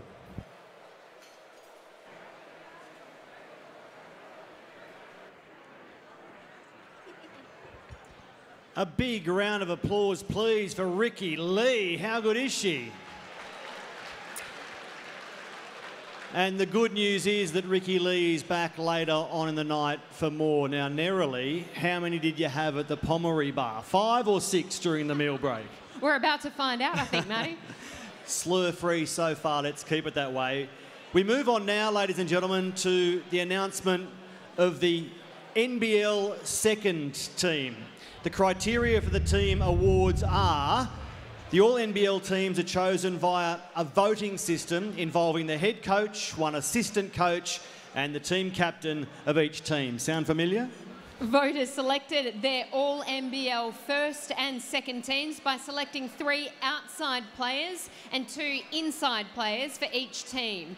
Players are then allocated 3 points for being placed into a first team and 2 points for being placed into a second team. During the meal break, we were informed of the fact that it is a little tricky to hear in some parts of the room, so let's make the room as quiet as possible. As we honour some fantastic basketballers with the right sort of recognition. The points Nerily spoke about are then combined with the top 10 players making up the first and second NBL teams, allowing an even spread of outside and inside players. The All-NBL seconds are...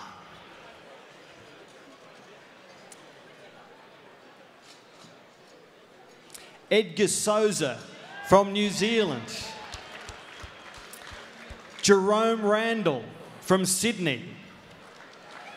Perth's J.P. Tokoto, a pogo stick in each leg.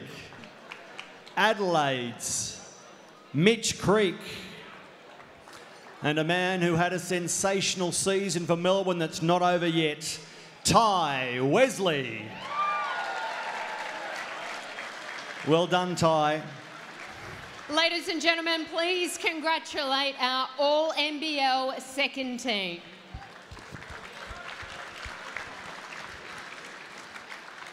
Now, to present the starting 5, please welcome to the stage 2-time Olympian Tony Ronaldson.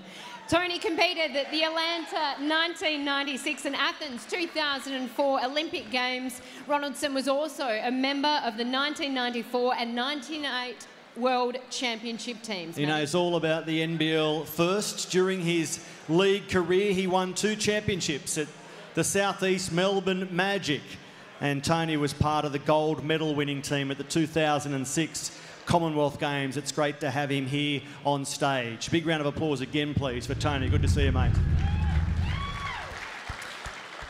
Now, not all of our All-NBL firsts can be with us, but if you are in the room and you're part of the team, your job is to get onto stage. Let's start with the point guard in the All-NBL firsts for the second year in a row, Casper Webb.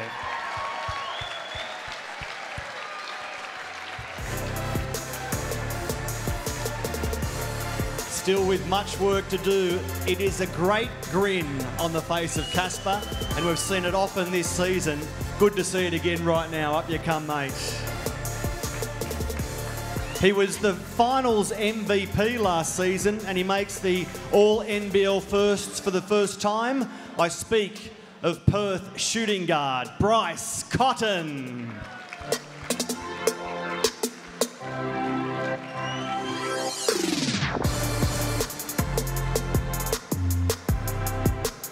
Stunning numbers, nearly 20 points per game for Bryce, and as we touched on, some of our players have had to stay in camp as they prepare for important semi-finals. The final series starting Saturday, continuing with the All-NBL firsts. What a first season this man had in the NBL. Demetrius Conga.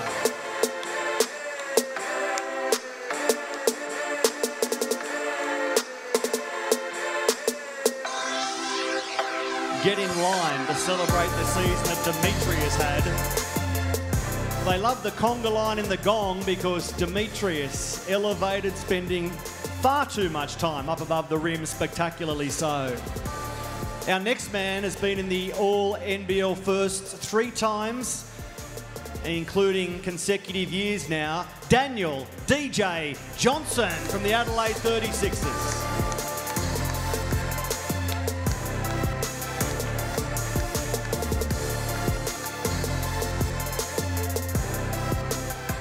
This man is a fantasy favourite. He fills up the stats in your score sheet each week.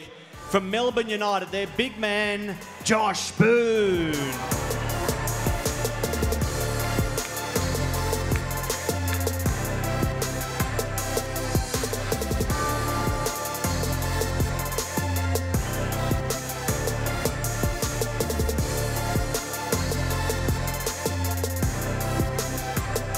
So Casper, Demetrius and Josh, we're lucky to have them in the room, and it's great to see them here on stage. And looking sharp as ever, may I add. Ladies and gentlemen, your All-NBL first team.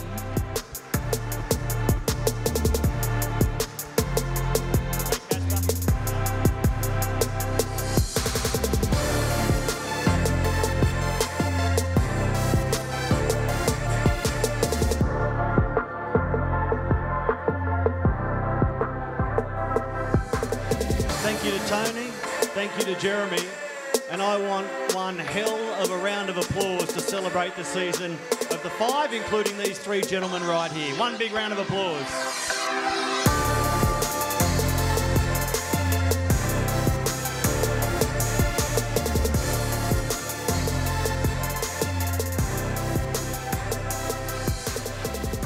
Now, we've acknowledged some great seasons right there with the All-NBL seconds and All-NBL firsts. What about we recognise a fantastic career? Because this season, the league welcomed its 12th man into the 500 club. You think about that, 500 games of NBL. That is a hell of a lot of travel from one side of the country to the other and over to New Zealand as well. Will you please look to the big screens as we celebrate the career of Oscar Foreman. They get it to Foreman from the top of the key. He drops 3. Foreman from deep, knocks it down. Oscar Foreman getting the job done from long range for New Zealand. Oscar Foreman, it is absolutely ridiculous. Foreman looks good, is good. The 3-point king. 3 seconds remaining. Has to be a quick shot. There's the man to send it through the hoop. Oscar Foreman in game 500.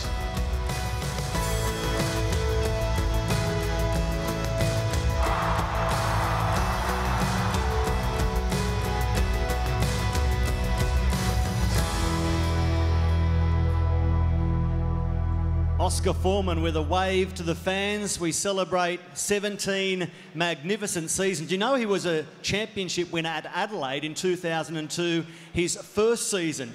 Since then, he's moved on to New Zealand and the Illawarra Hawks since 2011. As I mentioned, the 12th man to play 500 NBL games. And shortly after 500, he drained his 900th career three. So well done, Oscar Foreman, and it's not over yet. No, the good news is he's not retiring. So how about we aim for game 600, shall we, Maddie? But speaking of retiring players, we would now like to acknowledge the careers of some very special men who have been part of our game. First of all, Kirk Penny. Kirk Penny, 3 times the league leading scorer, the league MVP in 2009. He was a championship winner, the Breakers' first, in fact, in New Zealand 2011, and a career that's taken him all the way to the NBA and back again. Kirk Penny. Anthony Petrie. One of the hard men of the NBL, a rugby league career beckoned. His dad and brothers said no, chase basketball, and what a good decision, because the Peach is loved across the league. He went from the Razorbacks to Illawarra, Gold Coast, Adelaide, and finished at Brisbane 11 seasons. He was the most improved in 2010. Stephen Way. Stevie was a championship winner at Perth in 2010, the last 6 seasons at Cairns, playing a fantastic role, and as is testament to all these individuals, so popular at his club, so popular across the league.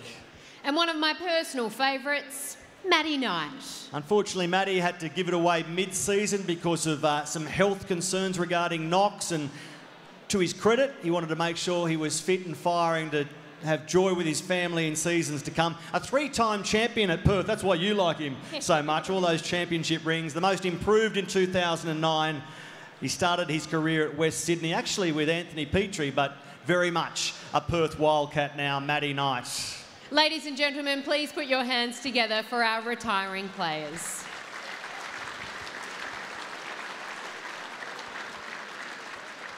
Now it's time to welcome to the stage a legend of Australian coaching, Dr. Adrian Hurley, who has been a mentor to this country's players for over 40 years. His major achievements are many, but they include establishing the AIS basketball program as a world leader in the development of young, talented players, and leading the Perth Wildcats to the NBL title in 1995. He's held the role of both head coach and assistant with the Boomers, and has also been instrumental in coach development over a number of decades. He's here for a very special moment. We'll hear from Doctor very shortly, but we're going to give due recognition to the Boomer exploits and NBL exploits by inducting 3 people into the Australian Basketball Hall of Fame, recognised for their achievements at club level and internationally, narrowly. This year's Hall of Fame inductees are Tony Ronaldson,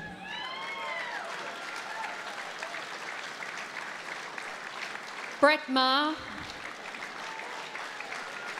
and Glenn Saville.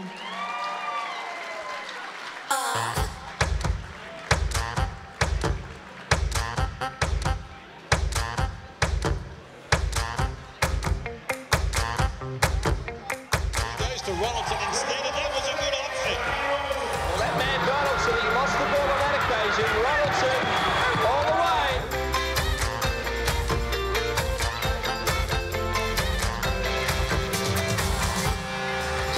Keeps it alive. Good work from Daniel Mead. With Fisher to beat, takes him on, knocks down. Marta Maley through the legs of Trahan. Now it's running. Through the legs. Oh, what's this? Oh, thank you very much. Forrest Loggins to miss that shot. Good start there for Mar with 3-point. Well, he's been shooting them all year. And there is the Larry Senstock medal being presented to Brett Maher as the MVP in the Grand Final Series. Saville in the open probably has McKinnon to beat, but he can be spectacular himself. Hawks need to break this drought. Can Saville do so? Yes. Glenn Saville continued his fine season with this block on Andrew Warhol.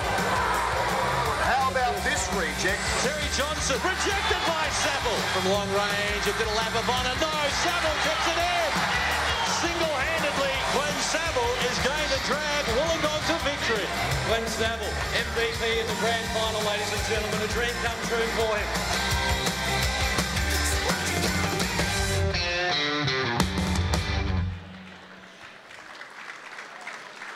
Ladies and gentlemen, a big round of applause for the Hall of Fame inductees. As I bring Tony forward to start with.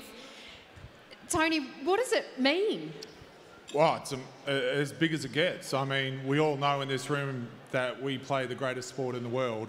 And the opportunities I've had right from my junior days playing out at Nunawading to the world stage of the Olympics, going over to the stage and playing college basketball, I'm just so grateful for. And just am really honoured. I've taken a look at the list of the other inductees, and it's such a huge honour roll and just a massive privilege. When you look in the room tonight and you see this crowd and where the NBL has got to at the moment, it must just make you feel just buzzing. It makes, I would love to be one of these guys out here that is still playing, or a young and up-and-coming player that has the opportunities that are now afforded to Australians. It's the world is it's the true world game, and the opportunities to people in the NBL, the NBA, internationally, the Olympics. It's just it's never ending, and I just love watching all the young kids come through now. Well done, Tony. Cheers, thank you guys. Let's move on to a bloke I was lucky enough to meet 20 years ago. Down you come, Sav, Glenn Saville, a fellow resident of Wollongong. Now I can call him Glenn Saville Hall of Famer. How does that sound, mate? It's still taking a long time to sink in. It's been a few weeks since being told about it.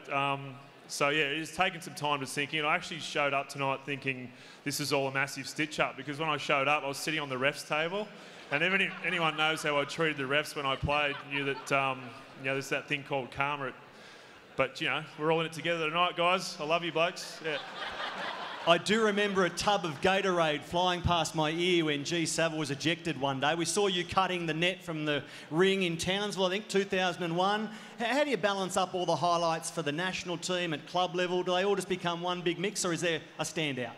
I think, without a doubt, when you look at up at the screens and you try to take yourself back to winning a championship, and I know there's some guys in the room tonight that are trying to you know, take all that in at this stage of the year with the finals, and it's all a very exciting time. So you're trying to take yourself back to that, but you also, you know, obviously representing your country and representing your country at the Olympic Games. So there's so many different things, and you know, when you stand up here after being retired for 5 years, like, all of that seems to go by in the blink of an eye. So very, very humbled and gracious to be recognised tonight.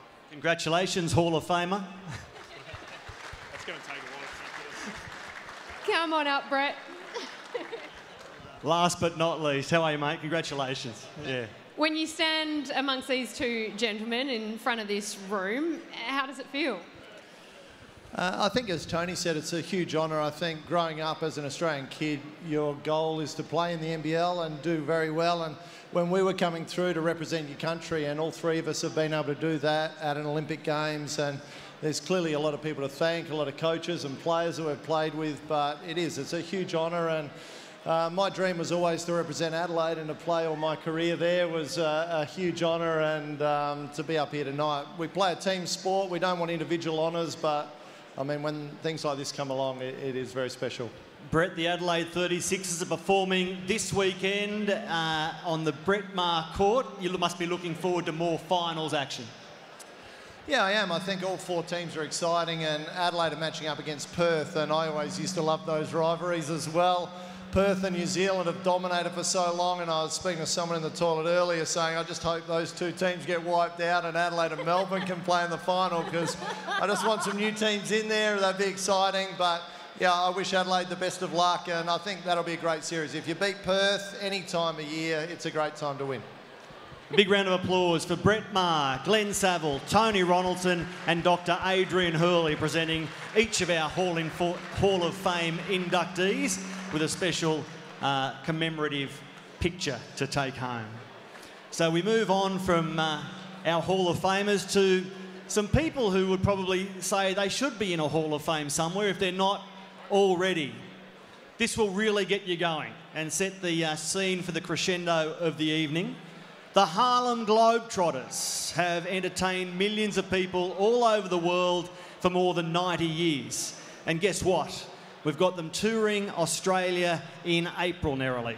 Tonight, we welcome two of the stars of the world-famous Harlem Globetrotters, Scooter Christensen and Thunder Law, to amaze you with their incredible skills. Would you please make some noise for Scooter and Thunder?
Big round of applause for Thunder and Scooter. They've been very, very busy boys in Australia, travelling all around the country, jumping on television and radio.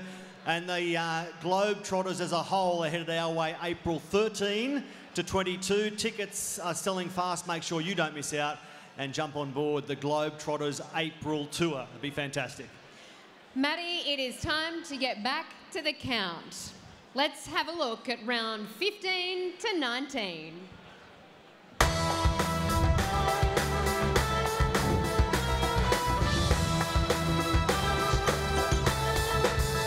Heritage Month continued in round 15 as the Kings completely floored the Wildcats.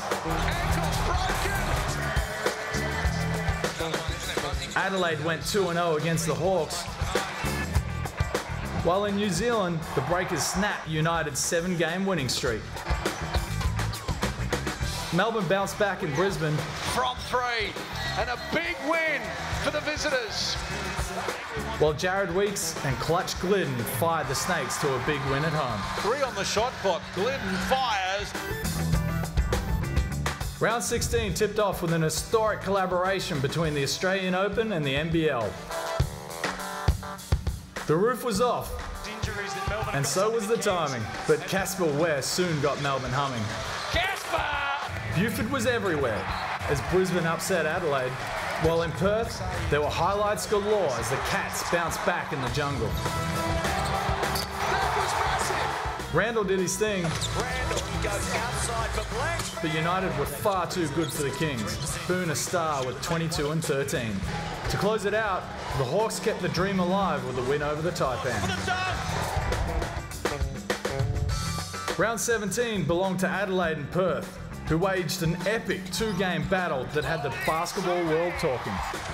Cotton's 25 gave the Cats the edge in the jungle, but it was the fiery finish that grabbed the attention. 2 days later, Creek had 21 and 10 as the Sixers bounced back with a vengeance. New Zealand ended Illawarra's finals hopes. Randall put 24 on the Taipans. And after a slow start, Melbourne crawled past the Bullets. The grown man filling the box score as usual. Here's Wesley. Oh, how's the opener? No rooms were safe in round 18.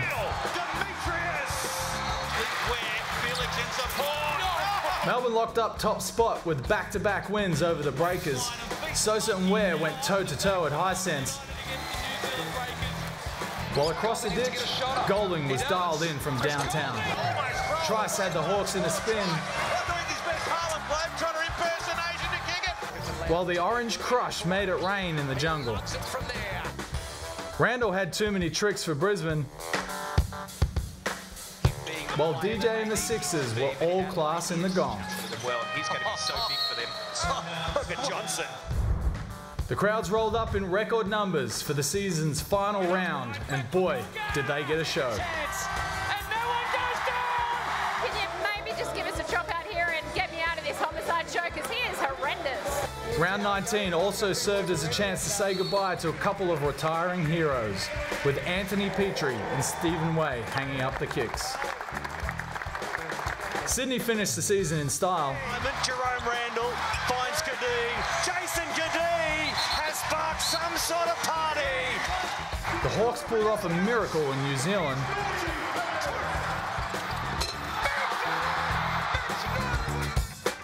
While the return of a champion fired Melbourne past the Cats. What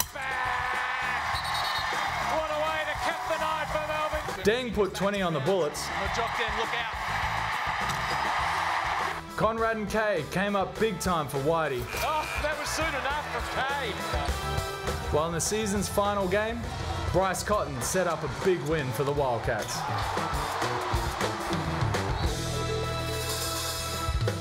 No leaderboard, because the next leaderboard is the big reveal. Did Jerome Randall do enough over those final few rounds? Will Demetrius Conger deliver as an Illawarra Hawk, or does Bryce Cotton hold on or top, or does someone else come from the clouds? We'll find out very shortly. But now please welcome back to stage the Executive Director of the NBL, Larry Kesselman, and Laz Kotzius, Australia Post Group Executive Business Services, to present the 2018 Australia Post Fans MVP. We're pleased to share with you all how Australia Post has been supporting the basketball community this year. So, Laz, it's over to you.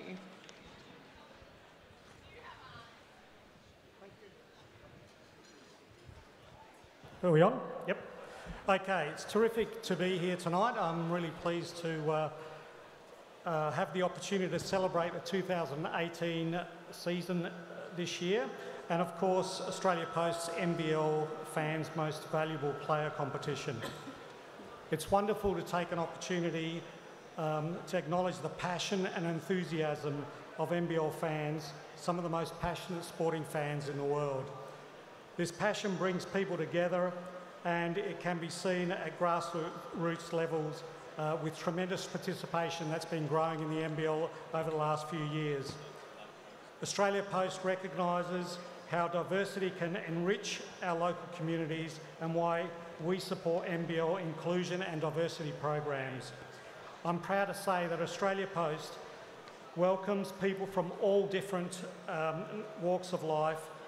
Our workforce of 37,000 people come from 163 different nationalities and backgrounds and speak 65 different languages. Because we value diversity, we draw from a rich pool of talent, attracting people who can contribute new ideas and new ways of thinking to better service our communities. Our commitment to creating a more inclusive Australia is ingrained in all of our community programs. And the theme that unites our programs is to build more connected communities where everyone feels they belong, are valued and respected regardless of the background or ability. On behalf of Australia Post, I'd just like to say that we are proud to support the NBL in this way. Before we announce the award, I'd like to commend the fans for getting behind the Australia Post NBL Fans MVP competition. We had a terrific response this year. And finally, congratulations to all the players this season. Thank you. Thank you, Laz, and thank you to Australia Post for all the generous support of the NBL that your organisation provides. So, the Fans MVP, narrowly. Who is it? Let's make the room quiet. The Fans MVP for season 2018 is Mitch Creek from the Adelaide 36ers.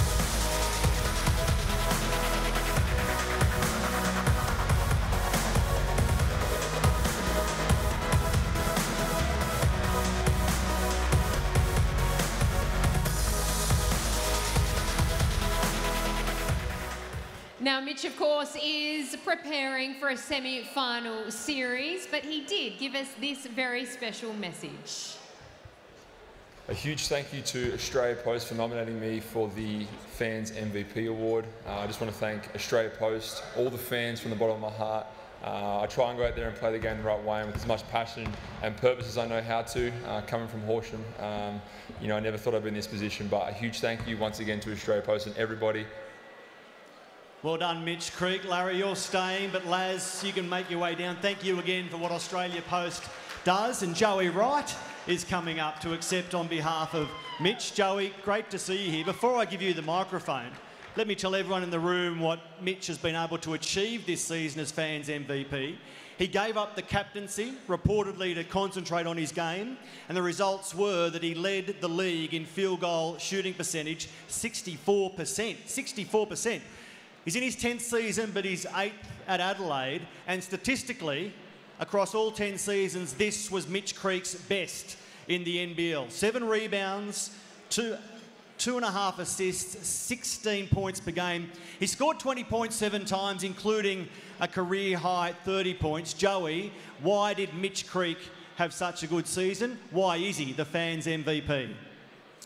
Well, obviously a lot of hard work on Mitch's behalf. Mitch went and put a lot of work in this offseason, going over to the NBA and participating into the camps.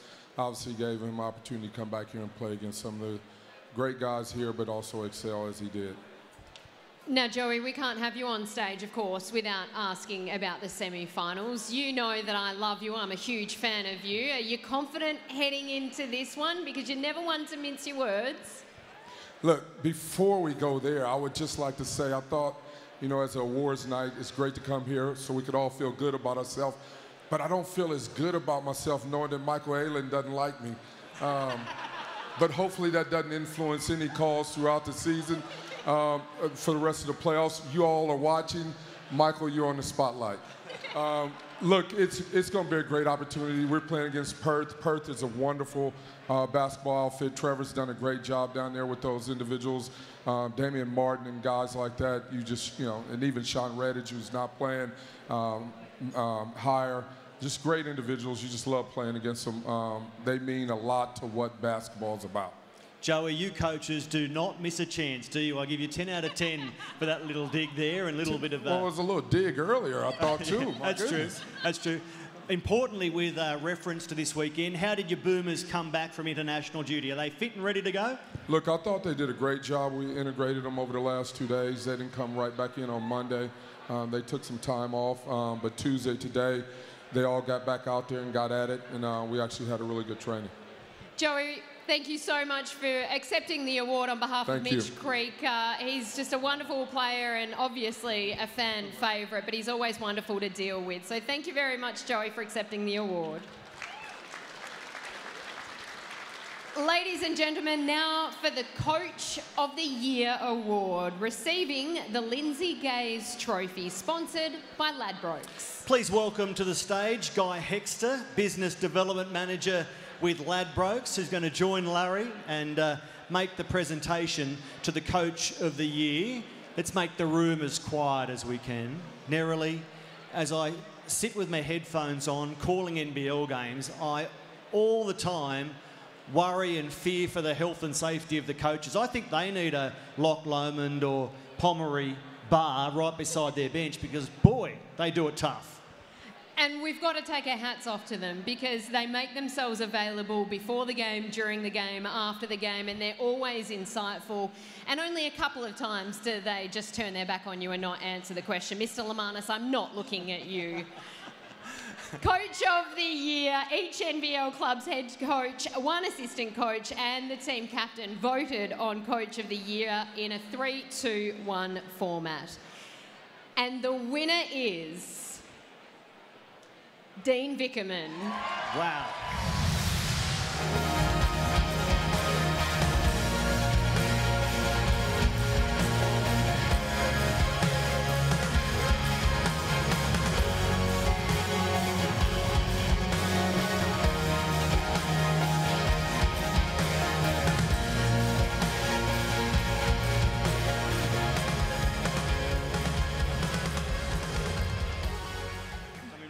Dean, congratulations, and can I just say I'm a little bit relieved because I spoke to one of your stars in a live cross this afternoon in Chris Golding and he said he'd start throwing things if you didn't win.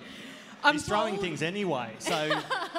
I'm told that you're a basketball junkie and every time the players get to the club, you're watching tapes, you're reviewing the vision, you just love the game. I was put in a situation where my family hadn't moved down for 6 months, so I worked far too much over those first 6 months. But since I've moved down in January, we've got a little bit of life balance. But, you know, I love the game. You know, I grew up just wanting to be in the NBL and got to play a couple of games as a player. And then, you know, fortunately, you know, I've been able to be a part of some successful teams. And, you know, this club is amazing. The opportunities we've had to play in the NBA this year and play against China and play with open roofs. You know, this club is innovative and they're, you know, looking to take to the next level, and it's been a lot of fun. Dean, what's been the key in turning a team of champions into the champion regular season team? It looked like a pretty smart decision to bring back Casper Ware and Josh Boone to start with. But, you know, we have so much experience on our team with Dave Anderson and Dave Barlow and Chris Golding, and really it was them just buying into the defensive side of it and then wanting to share the basketball, and we've done a pretty good job of that. And, you know, to have Casey Prather and Carrick Felix and, you know, that whole situation has gone really smoothly as well. Now, your training tactics have made headlines throughout the season and also this week. MMA-style training, talk us through it. Yeah, we got beaten up by Perth and lost by 32, and so we needed to make a change. And, you know, Vince Crivelli, our CEO, we sat in a little meeting the day after the game and so what can we do? And MMA came up and boxing came up, and we said, let's give it a try. We got to do something after a 32-point loss. And, you know, we came out of that break really well, and hopefully we come out of this break just as well.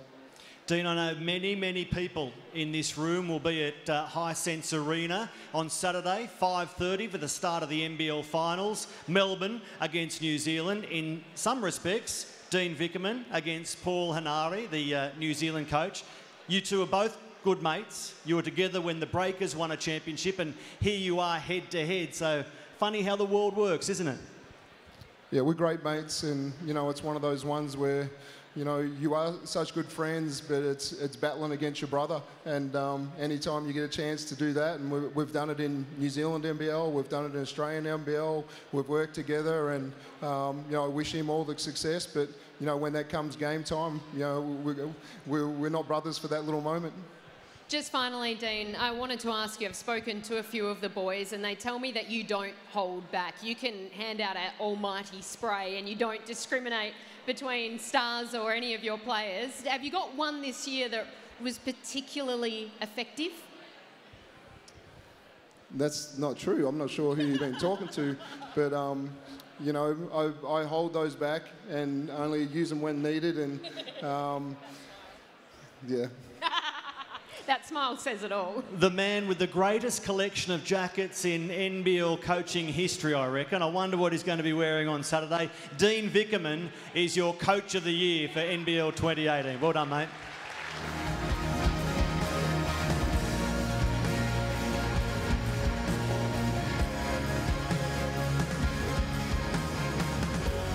Thank you to Guy and Ladbrokes for Ladbrokes' continuing support of the NBL, and Larry's going to stay with us as we inch ever closer to the crescendo, the naming of the MVP. But the MVP trophy in the league, fittingly, rightfully, carries the name of a man who's won it 7 times. A 7-time league MVP between 1992 and 98. The only year he missed out, his team won the title. Please give a big round of applause to Andrew Gaze.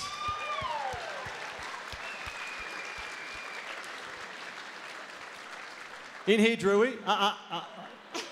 Now, I'll let a room in on the secret that this year we had a challenge at Fox Sports. Who could be the first person to get 2 questions into Drewy? And I don't think anyone achieved, but given that our producer is a little more relaxed tonight, Nick, we might get 2 in. Andrew, congratulations. It's been a big day for you. Officially confirmed you're back with the Sydney Kings next season. Yeah, it's always good to know that you're continuing on. We've had some challenge. Yeah. Thank you very much. I can really feel it's really heartfelt. And but no, it's one that, like every season, that the team goes through a review, and we've had some challenges throughout the course of the season, and just grateful for the opportunity and looking forward to trying to continue to do better next year. So hopefully we can put in place some plans, and I think that with the way in which the management are working towards building our program, we feel good about the future. Gazy, you know we all love you. We love working with you at Fox Sports over the years. But I really do wish we had Gazy Cam full-time of you on the bench. You do enjoy it, right? Oh, absolutely. I love it. And you're out there, it's all-consuming, it's 24/7, and you've got to have a real passion for it. And I just really think it's a privilege to have those opportunities to be out there with the boys. It can get a little bit hazardous, of course, because the first time ever, I think, in the history, I actually dislocated my finger coaching. And it was, we were playing against the Adelaide 36ers, and I had a standing timeout. And I was telling the players in a very emotive fashion to get back. And Brad Newley was standing there, and I used a few profanities and said, "Get back." And I hit him in the shoulder and dislocated my finger. So, did you put it straight back in like Damian Martin did when he did his? Well, that's exactly right. So I looked at Copes and said, "Shit, Copes, you might have to help me out here. I've got to pull the finger out." But it's all part of the experiences. We had a great time. We try to make it as fun as we possibly can, and obviously winning makes it a whole lot more fun. So hopefully we can do a bit more of that in the future. It is the Andrew Gaze MVP trophy, and Drewy, you're about to give it out. Thank you. You gotta love Andrew Gaze. Please make... Sorry, Ness, you were going to say something else? The criteria for this award. Throughout the year, coaching staff from each team vote on the best performing players in every game. The votes are collated, and the individual with the most votes is awarded the most valuable player. Please make welcome Sam Gantz, CEO of Chemist Warehouse. He's the co-founder. He's going to join Larry to make a presentation, but firstly, we're going to hear from Sam. Sam?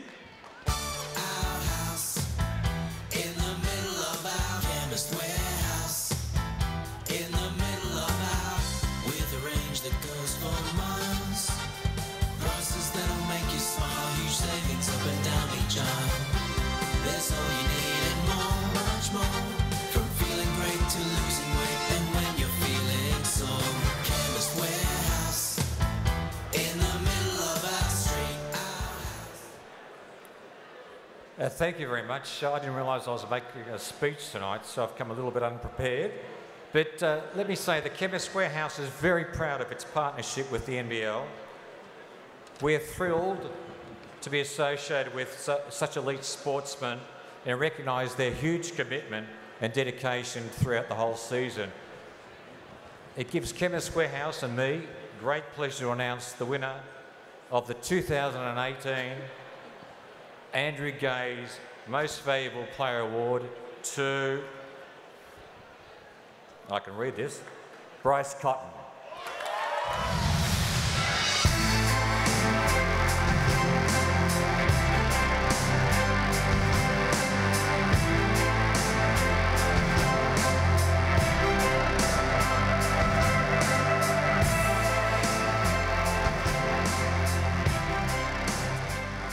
Cotton completing a big evening for the Perth Wildcats. A stellar season for Bryce, it goes without saying. His field goal shooting, 44%. His three-point shooting, 45%. He averaged the best part of 20 points per game. Congratulations, Bryce Cotton. Now, when I spoke to his teammates and asked for some info, knowing that he would be one of the contenders this evening, he was described as, quote, pretty much great at life. But he is afraid of big dogs, loves crabbing but is rubbish at swimming, was late to training once because he put diesel in his car when he wasn't supposed to and it broke down in the middle of the road. And at training this year, this is a nice stat for you, Maddie, he made 105 from 109 threes, including 55 in a row from the corner. Well, he can't confirm or deny anything you've just said, Nerily, because earlier on, before you revealed all, he sent us this message as League MVP. I apologize for not being able to make it there tonight, but I feel very honored to receive the MVP award, and I want to give a special thank you to my teammates and my coaching staff. Over here, we emphasize playing for the guy next to you and not really worrying about yourself. So to be recognized for the work that you've put in throughout the whole year, it's very vindicating. I also want to give a special thank you to our club sponsors, and I believe Joe's in the audience tonight, so a special shout out to Prestige Tile Gallery. Big thank you to Larry Kesselman for all the work that he's done to help expand this league, and a special thank you to Jack and his family and all the things he's done over these years. It's been amazing, so it's a blessing to be a part of this, and again, it's an honor to receive this award, and I'm looking forward to getting things started in the finals. See you guys then.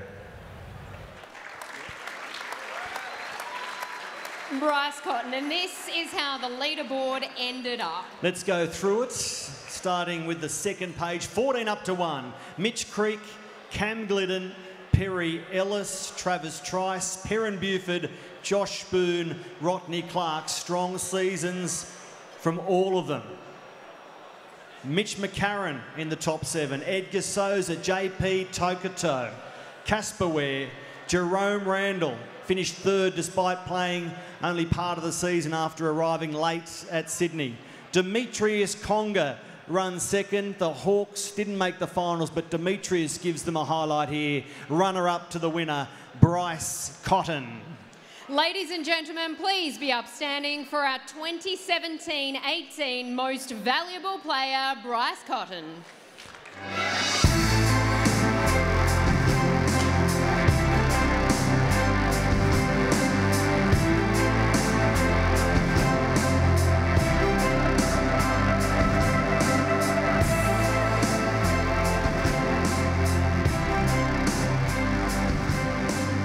And you get to see him again on Saturday in Adelaide, the 36ers against the Wildcats.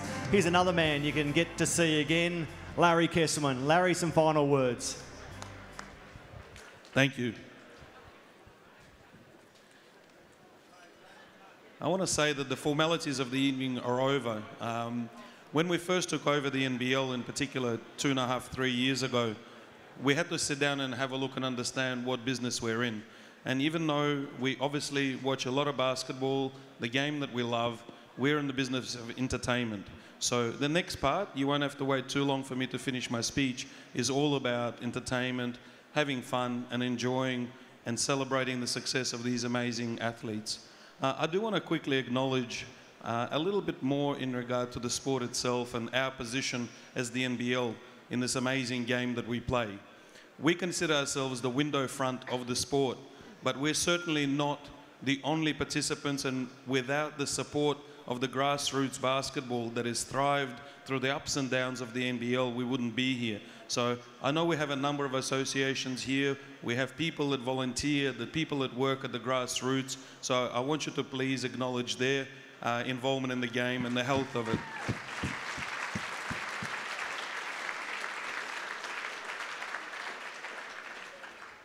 I think it was Tony Rollinson that said that it's the greatest game in the world, and I've been privileged enough through my involvement, started originally by my cousin Michael, who's here, and with our family, to have seen a lot of basketball over the years. We traveled to the US. We were literally there to see the biggest game on the planet. through the All-Star only a week ago, and we learn from them every time we meet with them, we talk to them, and I know that what we have here now is something that we can be very proud of. The US and the NBA in particular acknowledge our involvement, and they see what we're doing, and I can tell you the respect that we're gaining on the world stage, both as a league, but not just on the actual game itself, but the product of entertainment is enormous.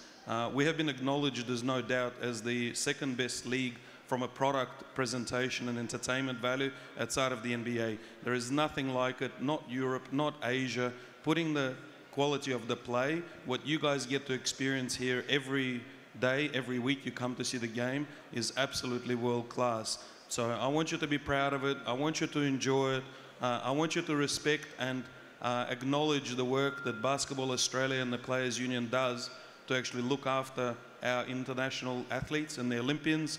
I think we're in with a real chance at the next Olympics. I think we were robbed at the last ones, but I think from what I have seen, USA better watch out, because I think we're coming. So thank you again for tonight, and make sure you have a lot of fun. Thank you. And thank you to you, Larry, for all you have done for basketball and all you continue to do for this fantastic sport. Now, we better send someone else home in the room. Someone else in the room home, a winner, narrowly. Been a long night. I think you owe a cheeseburger or two, Matty. I reckon I do. I reckon I do. I've certainly missed a couple of free throws tonight. So you're all going to draw the raffle, and someone in the room will win this Christian Dior watch. Over you come. Give Nerily the chance to draw it out. So it's a number, Nerily, just a number. It's simply a number. Number 161. I thought we might hear the winner with some hooting and hollering around the room. 161. A quick draw is a good draw. Already they're shouting redraw. 161. Do we have a taker? Yes, we have a winner. Clapping. The Christian Dior watch is coming your way. I hope you enjoyed the glass of Pommery that has earned it for you narrowly. Ladies and gentlemen, what an amazing season it has been in 2017-18. Congratulations to all of our winners tonight. Thank you to all the sponsors, the teams, the players, Larry, Jeremy and the whole team at the NBL office. And we have raised thousands of dollars for the Make-A-Wish Foundation. So do please keep on enjoying that Pommery champagne. Cheers to all of you who watched tonight live online. We are leaving you now. And to all of you in the room, thank you so much for coming. Enjoy the rest of the evening. Look forward to the finals this weekend. Melbourne against New Zealand, Adelaide against Perth. In the meantime, cut loose as Ricky Lee does exactly the same. Thank you and good night, ladies and gentlemen.